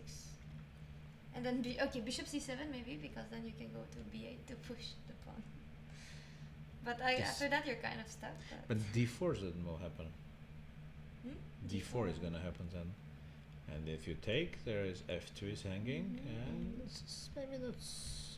So I mean, I can start with king f3. Well, and still then- f2 will be hanging. I Yeah. know. Mm. Yeah, okay. Yeah, it turned out to be not to be so easy for White. Yeah. It did seem like a nice, easy walk of a pawn till a7, but somehow, well, Black is some holding on. something like quite half well. an hour passed, and the pawn is still on a5. Maybe we, of course, when we look through the games, we don't go too deep, and maybe sometimes some things may seem quite much easier to us than they are in real life. So, But what about if you just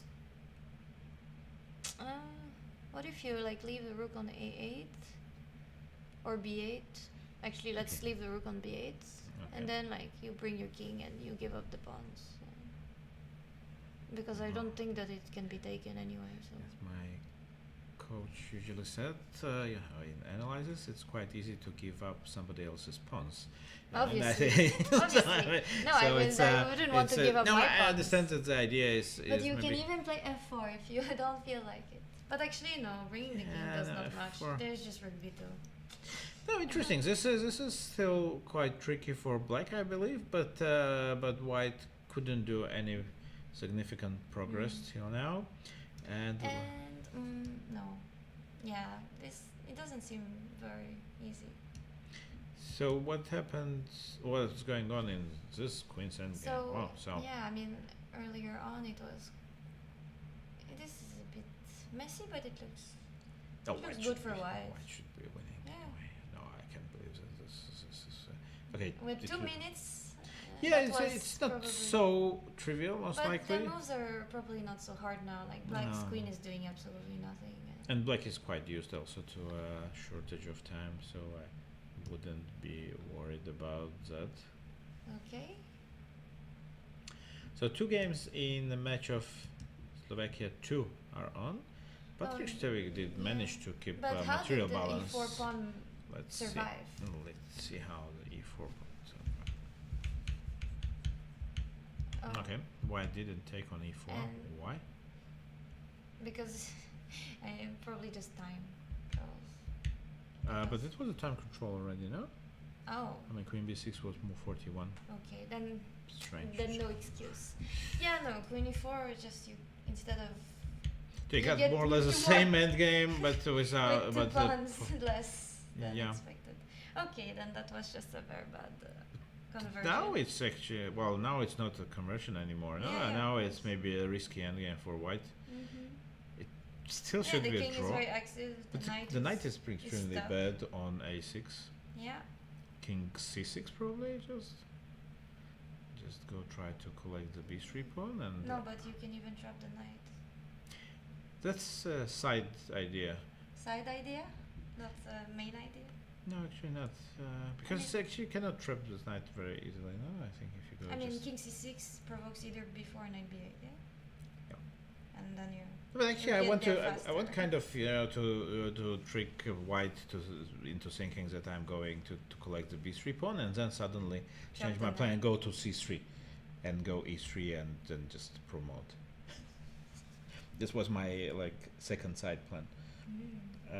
I don't know if white can do something serious about this. Yeah, I mean, no, white is Now just in white is big in trouble. yeah. Now The he's king is instead bad. of pushing in some Yeah, endgame, like- which strange decision. Yeah, have to that say. was just a gift. Yeah, and Okay, okay, it looks. white is holding on. Yes. Yeah, The white is not completely. It doesn't seem that he's completely sure how to. I don't like this. I Yeah. mean, moving the king I b2 mean, would definitely like if you happen. go king a8. Oh no, okay, never mind. No, I think that in my game something like king b2 would happen. It's somewhere here. I mean, I just feel like king Yeah. belongs to b2 and c4 coming. I don't know why white is delaying this, but because But this. okay, like c4. I mean, he did go queen e5, kind of provoke or forced black to go a5, and it does improve the black king's position. Now he can go king a6. Mhm. King is reasonably safe there. Then rook b7 ideas. I mean, Yeah, but- just yeah. And white didn't do anything. But c4, is it so strong? I mean, okay, if you go, yeah, because you don't have to take. No, but You the just point is actually to get rid of C5. this problem on c2, because c2 is my problem whenever I want to activate the rook. So c2 is hanging. So I would simply like to liberate my rook from Yeah, but it looks a bit protecting. risky, and even when you do liberate the rook, it doesn't look like the rook can go to Maybe it's not far. decisive, but then you go rook d2. You can try to take Yeah, on but d5, but I will ignore you, and I will let you Okay. take on d5. yeah, okay. What to do? If you will ignore me, then I will get my rook to f1. Yeah. King. Well, I still would be. Yeah, king I'm b2. willing to bet that king b2 is slightly better than queen e5, queen d4. I agree. So maybe it's not a significant gain there, but definitely. Okay. Oh, so black is trying to somehow break through. Now I close the king side. Will this be enough? Probably not. Yeah, it doesn't look so. I mean, But okay, he maybe wants to keep the game going until Yeah, I the mean, rest of the games besides, get. he has nothing to lose and he has time. Sure. He is not risking anything and can offer a draw at any moment he sees fit. Okay, now Martin Nagebauer, we were not happy about his time management at some point, but He survived, but now the knight is very well he's a placed. pawn up, at least. Yeah. Yeah, but I would believe that this position is still balanced because the knight is extremely strong, exactly as you said.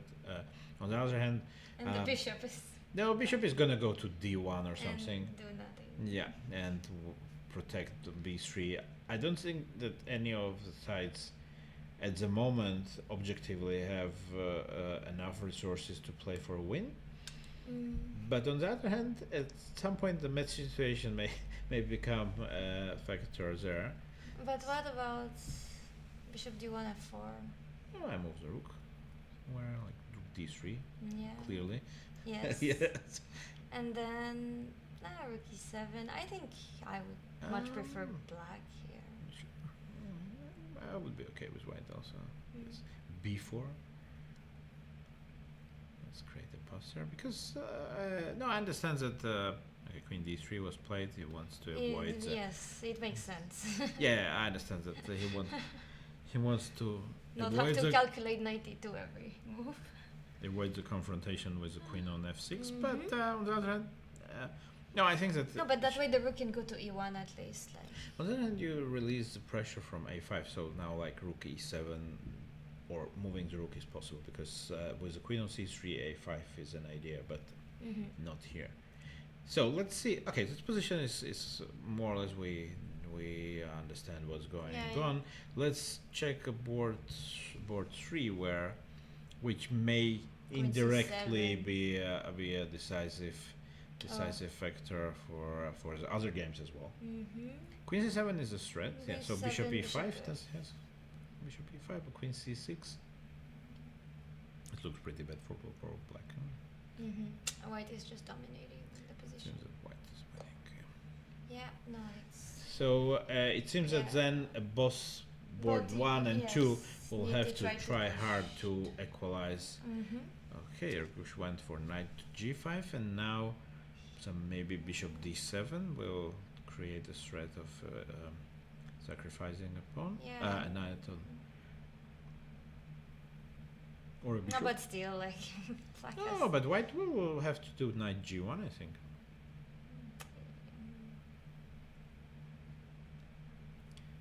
Because bishop d7, I think, is a serious threat. Knight g1, but it's already like it's pretty much on the edge. Yeah, I agree. Knight g1 will be forced, and then. King a5. And just like, But I where would- are you going? I could believe. Well, I want to. I just improved my king's position, I think, and just You maybe could bring. already go to a5. Yeah. No, I mean after bishop. Okay, he Okay. did. He does wait. I think knight e8 doesn't have a direct. No, but maybe it's ideal just threat, wasting his but- opponent's time, maybe. Well, Or maybe knight f6, knight h7, and then when you take on f3 or h3, then you can. But then I Go will knight have to g5. another guy coming. Yes, of course. But I mean, maybe knight to knight, bringing the knight to h7 is a good idea because now. if you ever have something, then at least your knight will be ready to. Oh, this Oh, yeah. may be also winning, like for black. Okay, white would have to go something like bishop f1 at some point after knight h7 in order But- to block everything there as well. But Mhm. then maybe some Zugzwang. It's definitely unpleasant, and it's definitely he definitely has more chances than I thought. There is well, he has no bad pieces. Yeah, but still, there was not much going on. So. Yeah, but maybe okay, queen d3 was the last. So what happened? I Bishop did play e5, bishop yeah. e5, but I think queen c6 is gonna follow at this moment. So let's check back what's going on here. Okay, white did sacrifice a pawn. And then Interestingly, that's just terrible. no, he wants to go g5 now. I think it's not so easy for black. So now I think g5 h5 Yeah. is a bit tricky for black. I like this.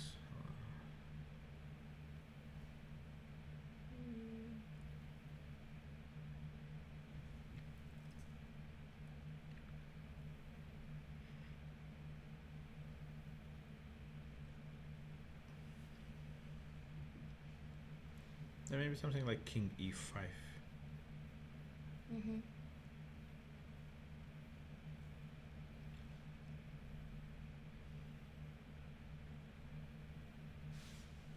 I think that it's Every interesting way to.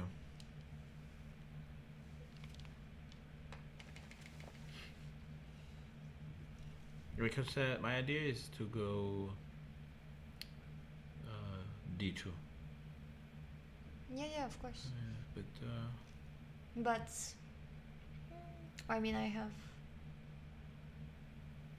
Maybe. but also after rook g7 I have knight c2 check, king takes d3, knight e1 check, King e3. king e3 is rook b3 check. b3. Also, yeah. Mm-hmm. But you can go king e2. Yeah. King takes e4, king takes But that should be e1, King king e3 f4, or king. Ah, yes. and king e3. I'm not. Maybe, so but maybe king. it's- yeah, it's But just this should so still be frustrating. equal. No? I mean, you Well, have, equal either it is a draw or it can be also lost for like something like this. Yeah.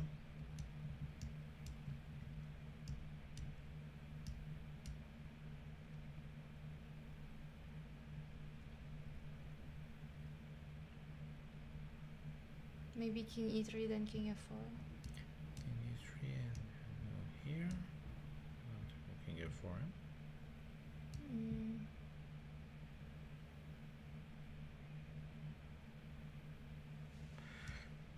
It's gonna be a tricky endgame still. Let's see. Okay, I think he understood that he will have to take some big decision here. Mm-hmm. So let's meanwhile check the other one. Okay, nothing is going on yet. He did move in a direction of giving up a pawn, Yes. but not yet. It doesn't even. Okay, the queen's Have an endgame didn't Didn't change, yeah. progress. Okay, b4 was played. What is So what is the king point of this? b7. Oh, it's because king b7 b5. Yeah, but king b5. Well, now the knight is not lost. I mean, it's that or knight The b8. pawn, but the pawn is gone. Yeah. Well, the pawn was going to. Be King lost. b5. What he's gonna do there?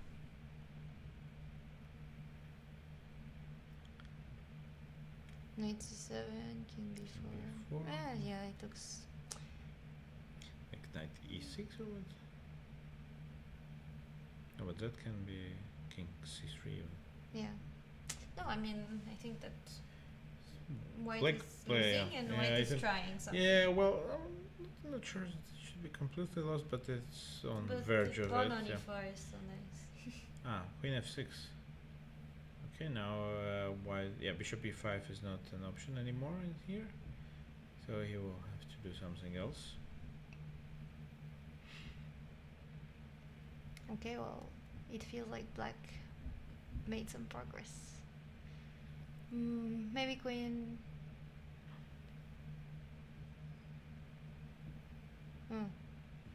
Yeah, definitely. Well, Maybe it's queen a4. it's not a huge shock, however, no?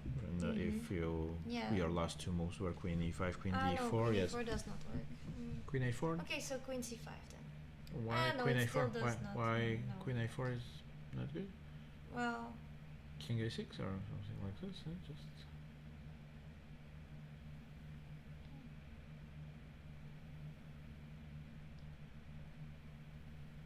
could be. Could be that.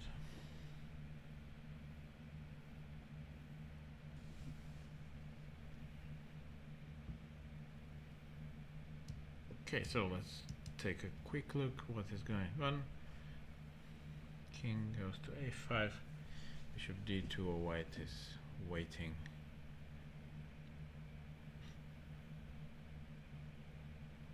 We'll have to patiently wait what black is gonna come up with. This and so let's have a last quick look on the games in women's section. okay. And she it didn't. was a draw, How but did she lose the g2 pawn? by taking it. No, but how was it given? Some let's tactic, see, maybe. Rook f6. I think like rook. Oh, okay. Oh well, this Okay, was then. a bit cooperative, yeah, because Yes, I mean it's still should be tried, of course, but not. But here, like, move the knight and then slowly get it back into the game. Black is not threatening anything. Knight c6, right? For instance, Yes. and then slowly like No, not slowly. regroup. You will hope for rook d6. Yeah, then well, knight you e7. can hope for Oh, rook no, d6, no, but no, I'm it the doesn't rook even- d6 it is doesn't even yeah, help you. but I don't. Yeah, it's not a threat anyway. Rook d6 is not Okay. so big deal. Yeah, h4. Okay, but you still hope for things, and then you activate your pieces slowly, and I mean it's nice that technically black went rook d2, like Yeah, it's a made good it move. easier to unpin. It's a good move, and the rest of the games they actually ended up in the way we expected Wow. because Shatilova Why did did score black a did win. not play bishop e4? Yeah, well, I don't believe that it would change a lot. I think yes, I think it would change. I mean, bishop e4 here. I don't know, is there- but like before, yes, like I mean she it's did harder. do bishop e4. Oh, well then she didn't do it though. But also, I'm not sure that it would make a significant difference really, because I will basically chase you off afterwards after g4, king e3. But then I go to h1. I I will- just put the bishop to f5 and have rook e6 check and the additional idea. It's Nah, killing for sure. no, that's But really it would show more resistance. not the fun. Yes, of course. It's I will. more resistance. It's like more It time of a team captain spent in the playing hall. So I think that it wouldn't change Okay, much. Yeah. So that's true. But frankly, generally, like. yeah, it would be allowing a- more. Yeah, but of course it's better to still keep chances alive, but yeah, not necessarily, of course, changing anything seriously. This was the wow. This was a game where this was we the pawn yeah. on d3. Yeah, it did get there eventually. And Right. yeah, Oh, Annika yes, Frovis is actually. winning in Rook's endgame. She did keep her extra pawns, And she is and going it to is drop some winning. more. Yeah, and Okay. yes, this And game this is is still still on. Equal, Oh, but well, strangely, black has some threats now. I mean, it's not a big threat, but no, but it's some. more Rook than g6, but rook g6, bishop e8, maybe that's an annoying part. Or king h7 also somewhere, but no, but okay. and I'm not sure that black should play for some active. No, but active play. actually, like rook g6, bishop p8, rook. Yeah, I mean it's still a draw. Like it's Should be close to a draw anyway, but Yes. maybe it's not so easy. So let's check quickly here. Okay. The rook king went a h3. different direction.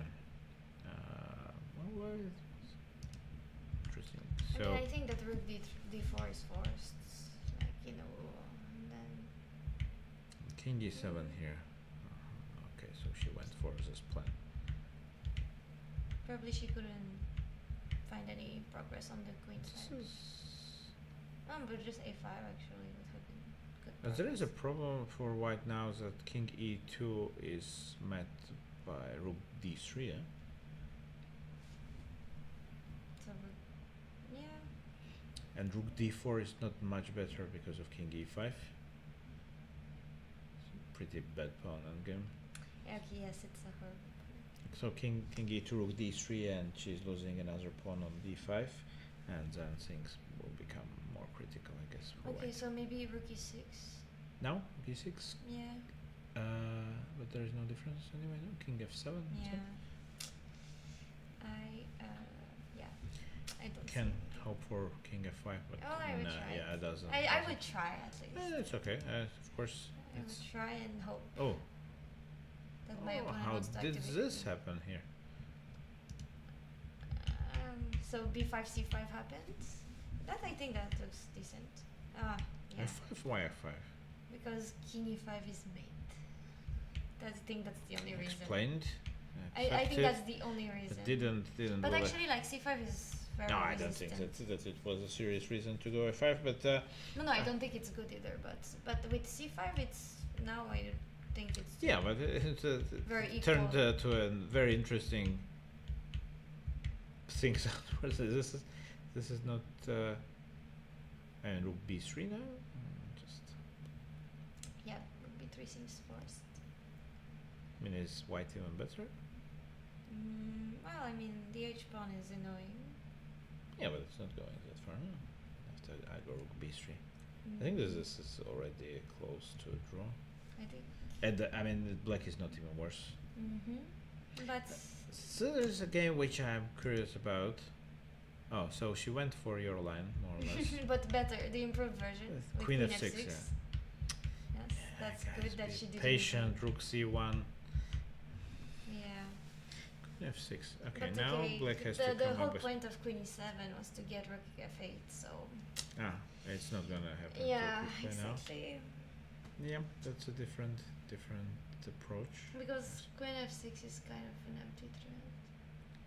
Like just Yep. move the rook and Yeah, somewhere. Just needs to find a good square. the queen is not doing that much on f6, so even though like it's a nice square. If she wants to go a queen, But okay, now rook c1, the c5 pawn is attacked. d3 check. Yeah. Maybe queen f3 is your idea, like just to consolidate in a different way. But Also not very sure about this. Yeah. because Yeah, now my- I can go c4. Once I saw rook c1, I cannot unsee it. So yeah, maybe it's not the best, but still. No, but it makes sense. Like it makes sense. You remove all the threads. It's very logical. Yeah. So okay, let's. So it's more or less most of the games are getting to their final destination, and let's check the remaining games in the open section.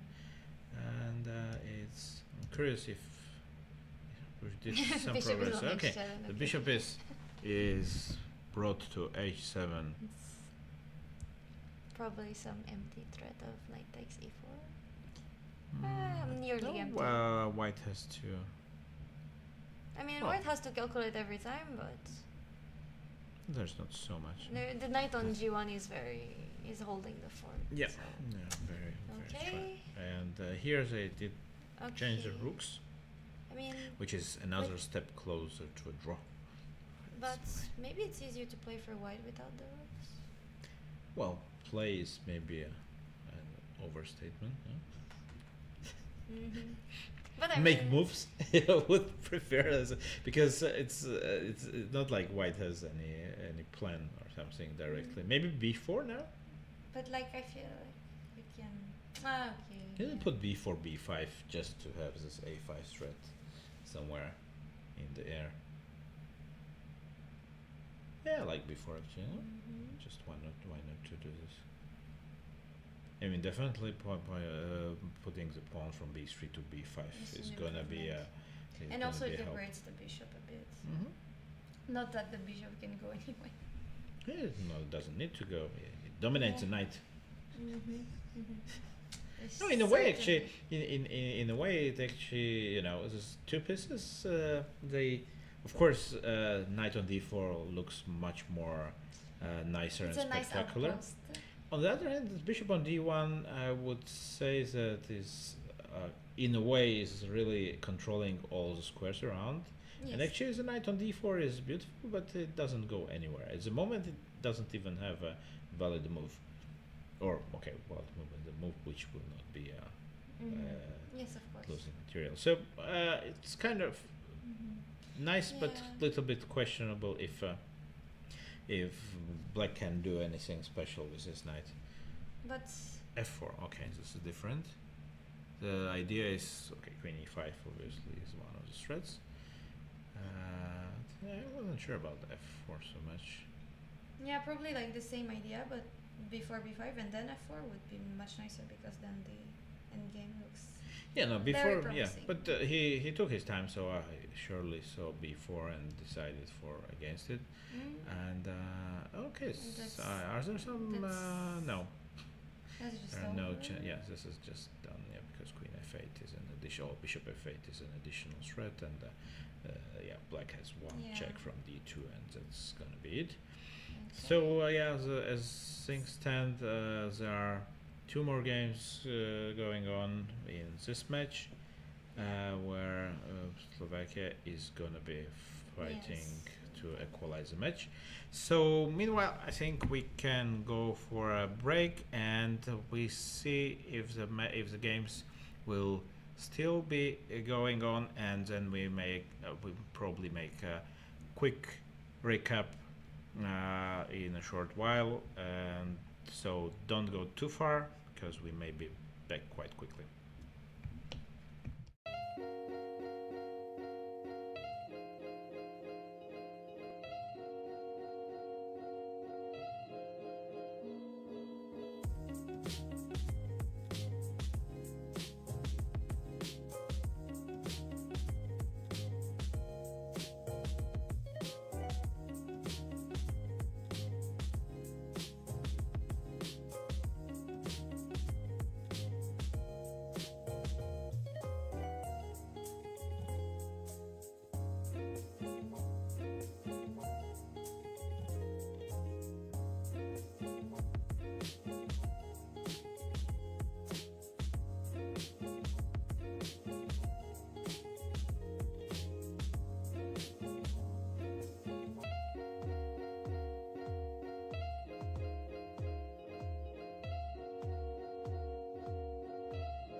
So I'm back with you guys here in Trenčín, Slovakia for a live commentary of Mitropa Cup 2025.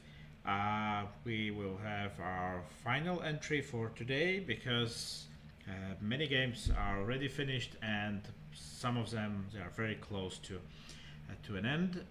We will concentrate on the remaining interesting games, which are quite plenty, and we start with the game between Francesco Sonis and Jarguš Pechac, where Black was trying to break White's defenses. There's this try, changing the structure, going b5 and knight takes d5, using the fact that now e d5, bishop takes d3, of course, will not be great, but bishop d2, and now it's Black's turn to decide how to proceed. Of course, he managed to do some improvement by getting some more space for his pieces, but still he needs to get to some serious things, like maybe knight b6. Well, actually his bishop is not, the knight is not hanging, but now I frankly am not sure how to break through here. Maybe knight b6. Maybe I would suggest this, because the idea is that c4 is not available because of bishop g8, and Black can hope for d5 at some point. So knight b6 looks quite natural to me. But also an advantage for Jarguš Pechac is that he has very comfortable time. There's no time pressure for him. It's 27 minutes almost, and his opponent is down to 3 minutes.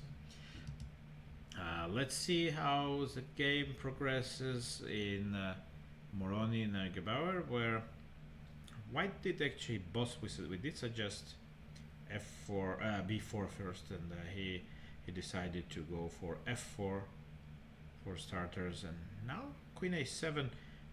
Well, White has an option of pushing the pawn to a5, for example, here. We can, again, I would repeat that the knight on d4 is very nice on the one hand, but also it has no moves at all, and White is actually not forced at the moment to do anything significantly position changing, if I can say so. Can even go king h2. Meanwhile, the game between Philip Haring, may he get some chances here? Not really. Two queens will cover the board quite easily. So queen f1 is king h4, and there are no more checks, and queen h5 is queen h4 as well. So yeah, so this is more or less over for Black. Slovakia will be trailing one, but on the other hand, Pechac has very serious chances to win. And isn't 92 simply a blunder here? If d5, how? I think it's just very bad for White after d5.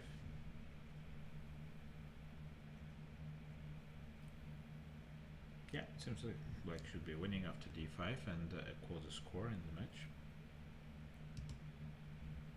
So it will be, then the match will be, in case that Pechac really wins this game, it will be down to Gebauer Moroni.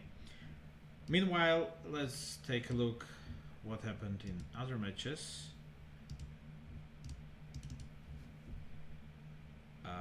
Marius Doyer did opt for something else than we suggested, and he played move g6, allowing White to push the pawn. And this is risky stuff. but maybe this is holding as well. Yeah, it looks like maybe black has managed to find a precise way to hold, because now bishop d5 seems more or less forced, and after king d5, bishop takes d5, king takes d5, this should be quite drawish. Board 4, we had this position for quite a while now, still no progress from white, but the game is still on.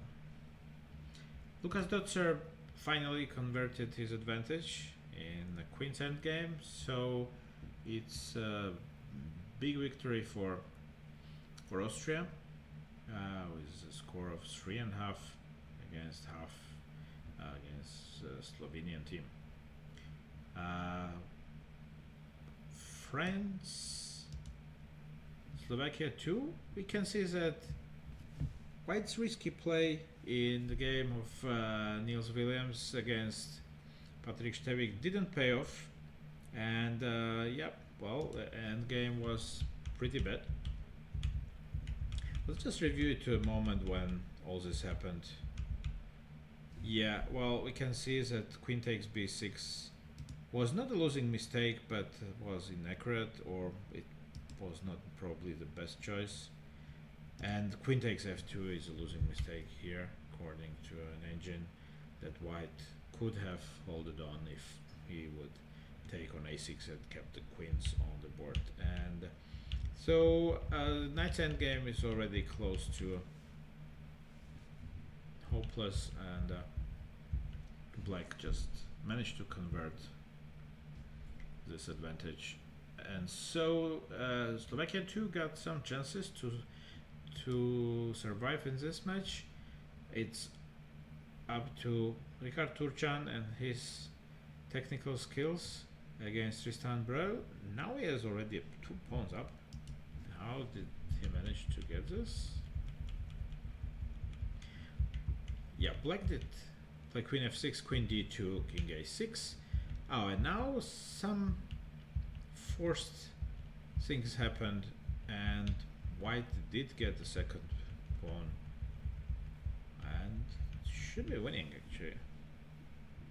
King g6, and now the king is misplaced as well, because bishop takes g2 is not an option because of queen g3. Oh, white may even go g3 at some point, maybe now. This should be winning for white.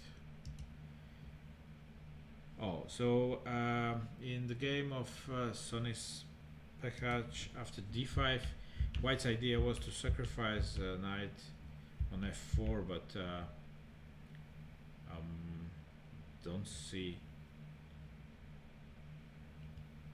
don't really see how this can be holdable for white. I think knight takes e4 probably should be enough, bringing the other one to d5. So what did Martin Neugebauer decide for? He did take on c5 and queen e1, eyeing the h4 pawn, and also like having some backup ideas of d6 at some stage. This also starts looking very good for white.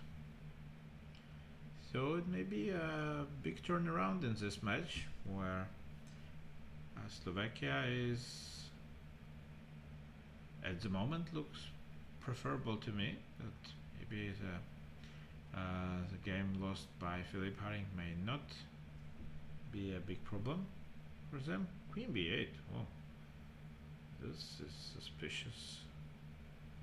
Allowing queen e7 check. Can this be any good?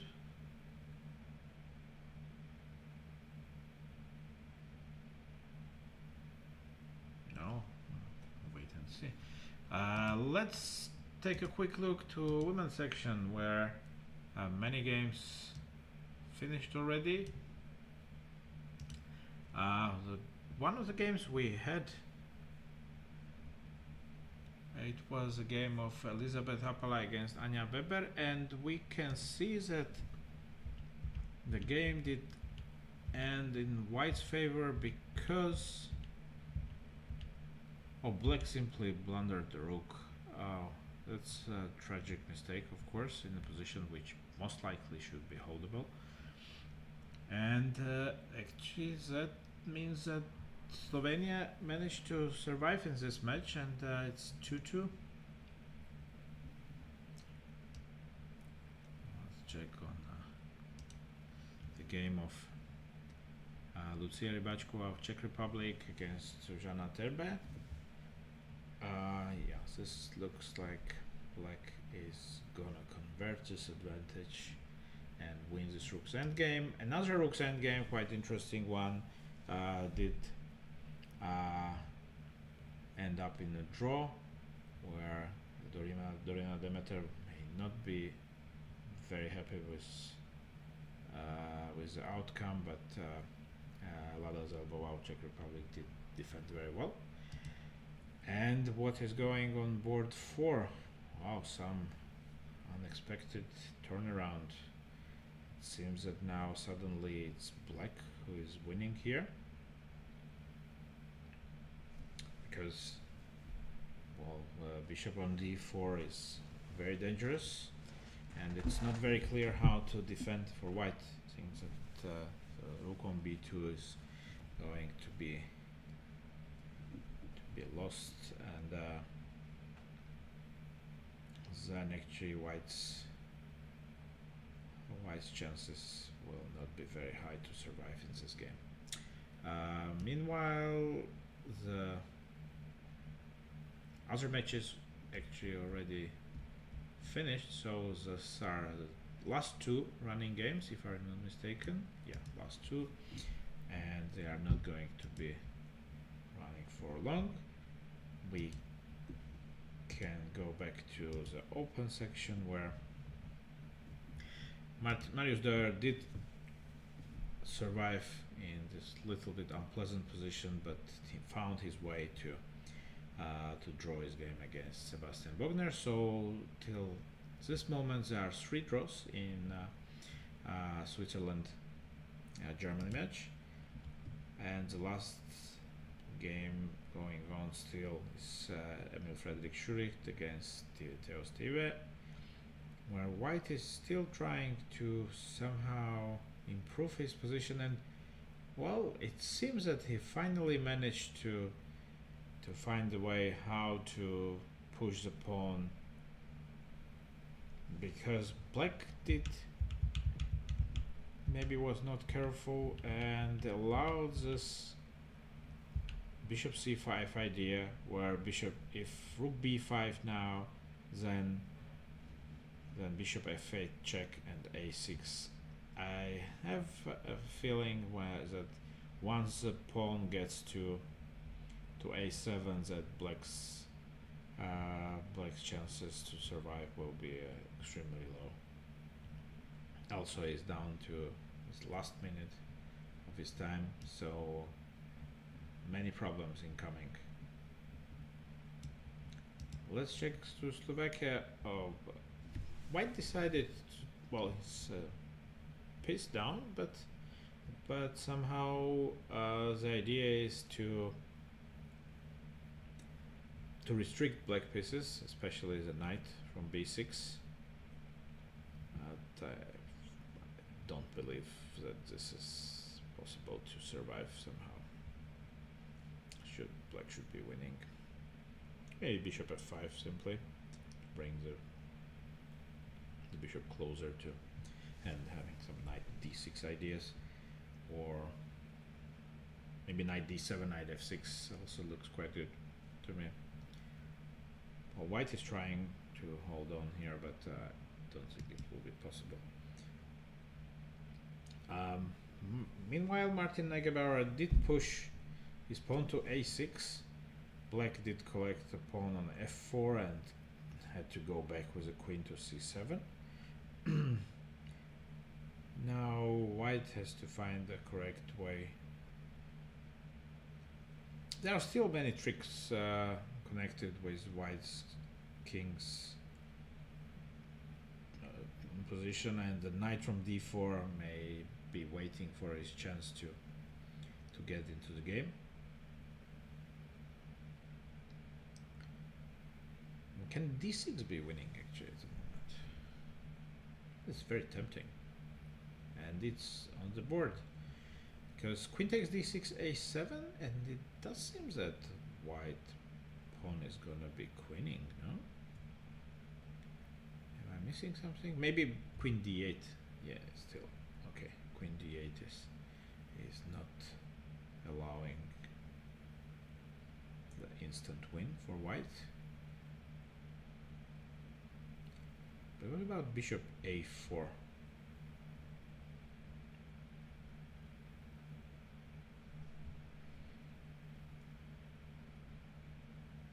I like this move very much because the idea is queen e8, very straightforward.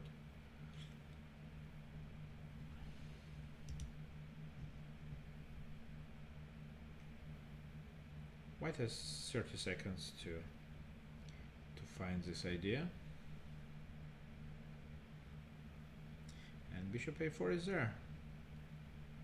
It seems that white did find all the right moves, and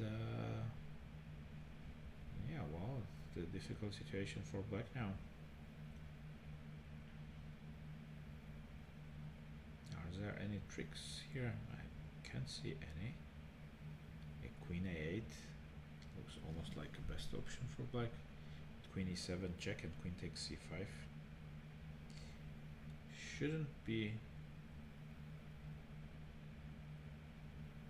Oh well, yeah, queen a8 seems like the only move to me. The queen e7, king h6, maybe 6. Maybe I'm a bit too pessimistic for black because there's still this idea. And queening is not enough because there will be a perpetual. So seems that queen a8 is to be the best move. Meanwhile, Pekaj did bring his bishop to f5 and knight to d7, threatening knight maybe king b6 even, just coming slowly, not rushing any decision here. Black can always unpin their knight by going knight d6. So the pin is not something which he cannot solve. Let's take a look what is going on here. Well, white managed to push his pawn to a7. Bishop c3 check. Most likely what's gonna happen is that black is gonna take on c5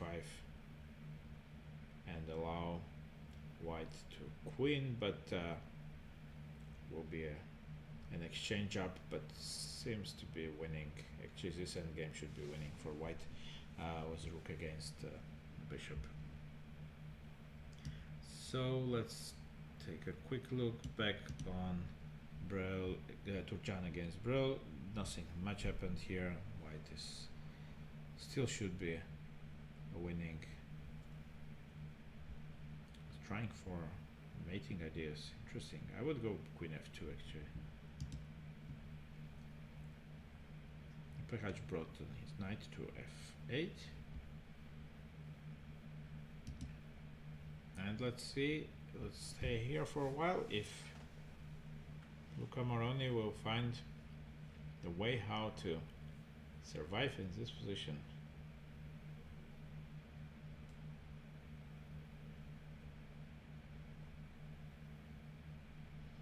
Queen a8 looks virtually the best option, but maybe white has something like this and bishop e8 even. Can be unpleasant, yeah. Okay, let's see what happened here.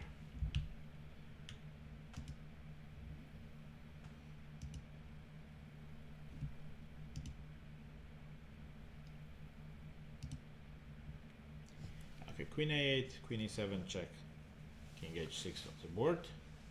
Now again white has to take a decision.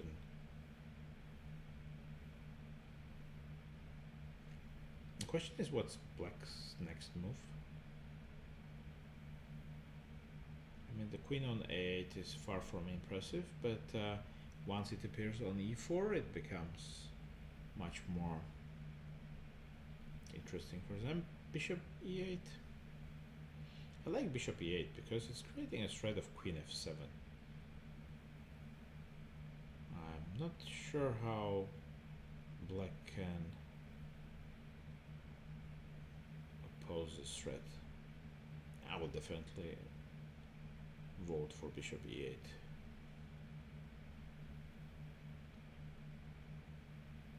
Well, I hope my spectators will not get suspicious, because because all the moves suggested till now in this endgame were on the board. To my defense, I have to say that we have a delay, so what we see at the moment is 15 minutes past the time what happened in real life. So of course we can wait here what's gonna happen. Black is in deep trouble because queen f7 is a very annoying threat. King g5. Interestingly, black decides to go for a king race, trying to escape all this. And now what I also like as an idea is bishop f7 and putting the bishop to d5, and if king h1. Okay, this is just moving the king out of trouble, out of any knight forks. There's 4 seconds left on his clock. A little bit risky.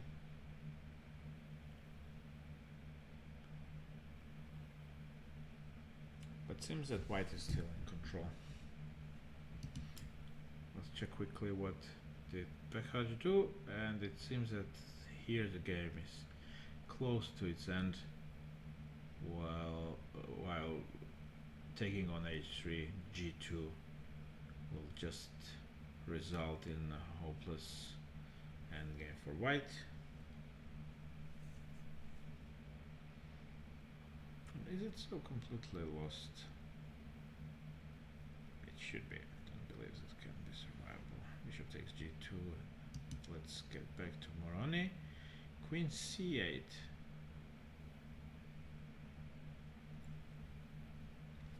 He wants to improve his queen to a6.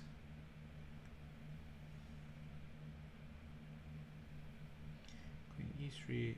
Most likely f4 is gonna happen. F4 is queen e4. Bad news for black. King h5. Wow.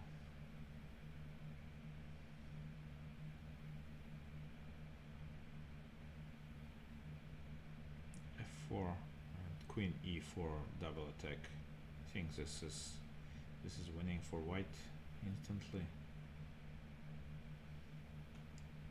Because also queen g6 is a quite unpleasant threat. And also a8 pawn is supported by a7 pawn is supported by queen. So this should be a huge turnaround for Slovakia. Also, Jerguš Pekaj is doing a great job in converting his advantage. He didn't allow any complications. It seems that once the knight gets to f5, f3 or f5, the game will be over. So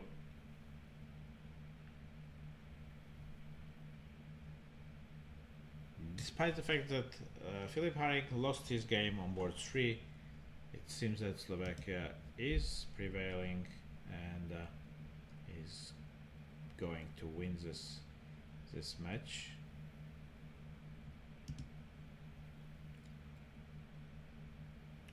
Don't have any moves incoming from the Neugebauer Moroni game, so let's wait for confirmation. And the result is there. Martin Neugebauer did a great job, overpowering a very strong grandmaster from Italy, and so does Jerguš Pechac. I think we were gonna end up in 2 pawns against in bishop and knight against their king endgame, if Francesco Sotis will wish to continue the fight there.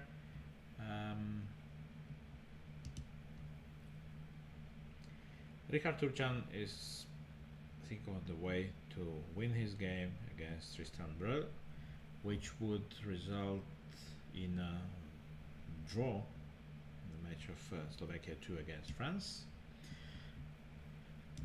There's one more game.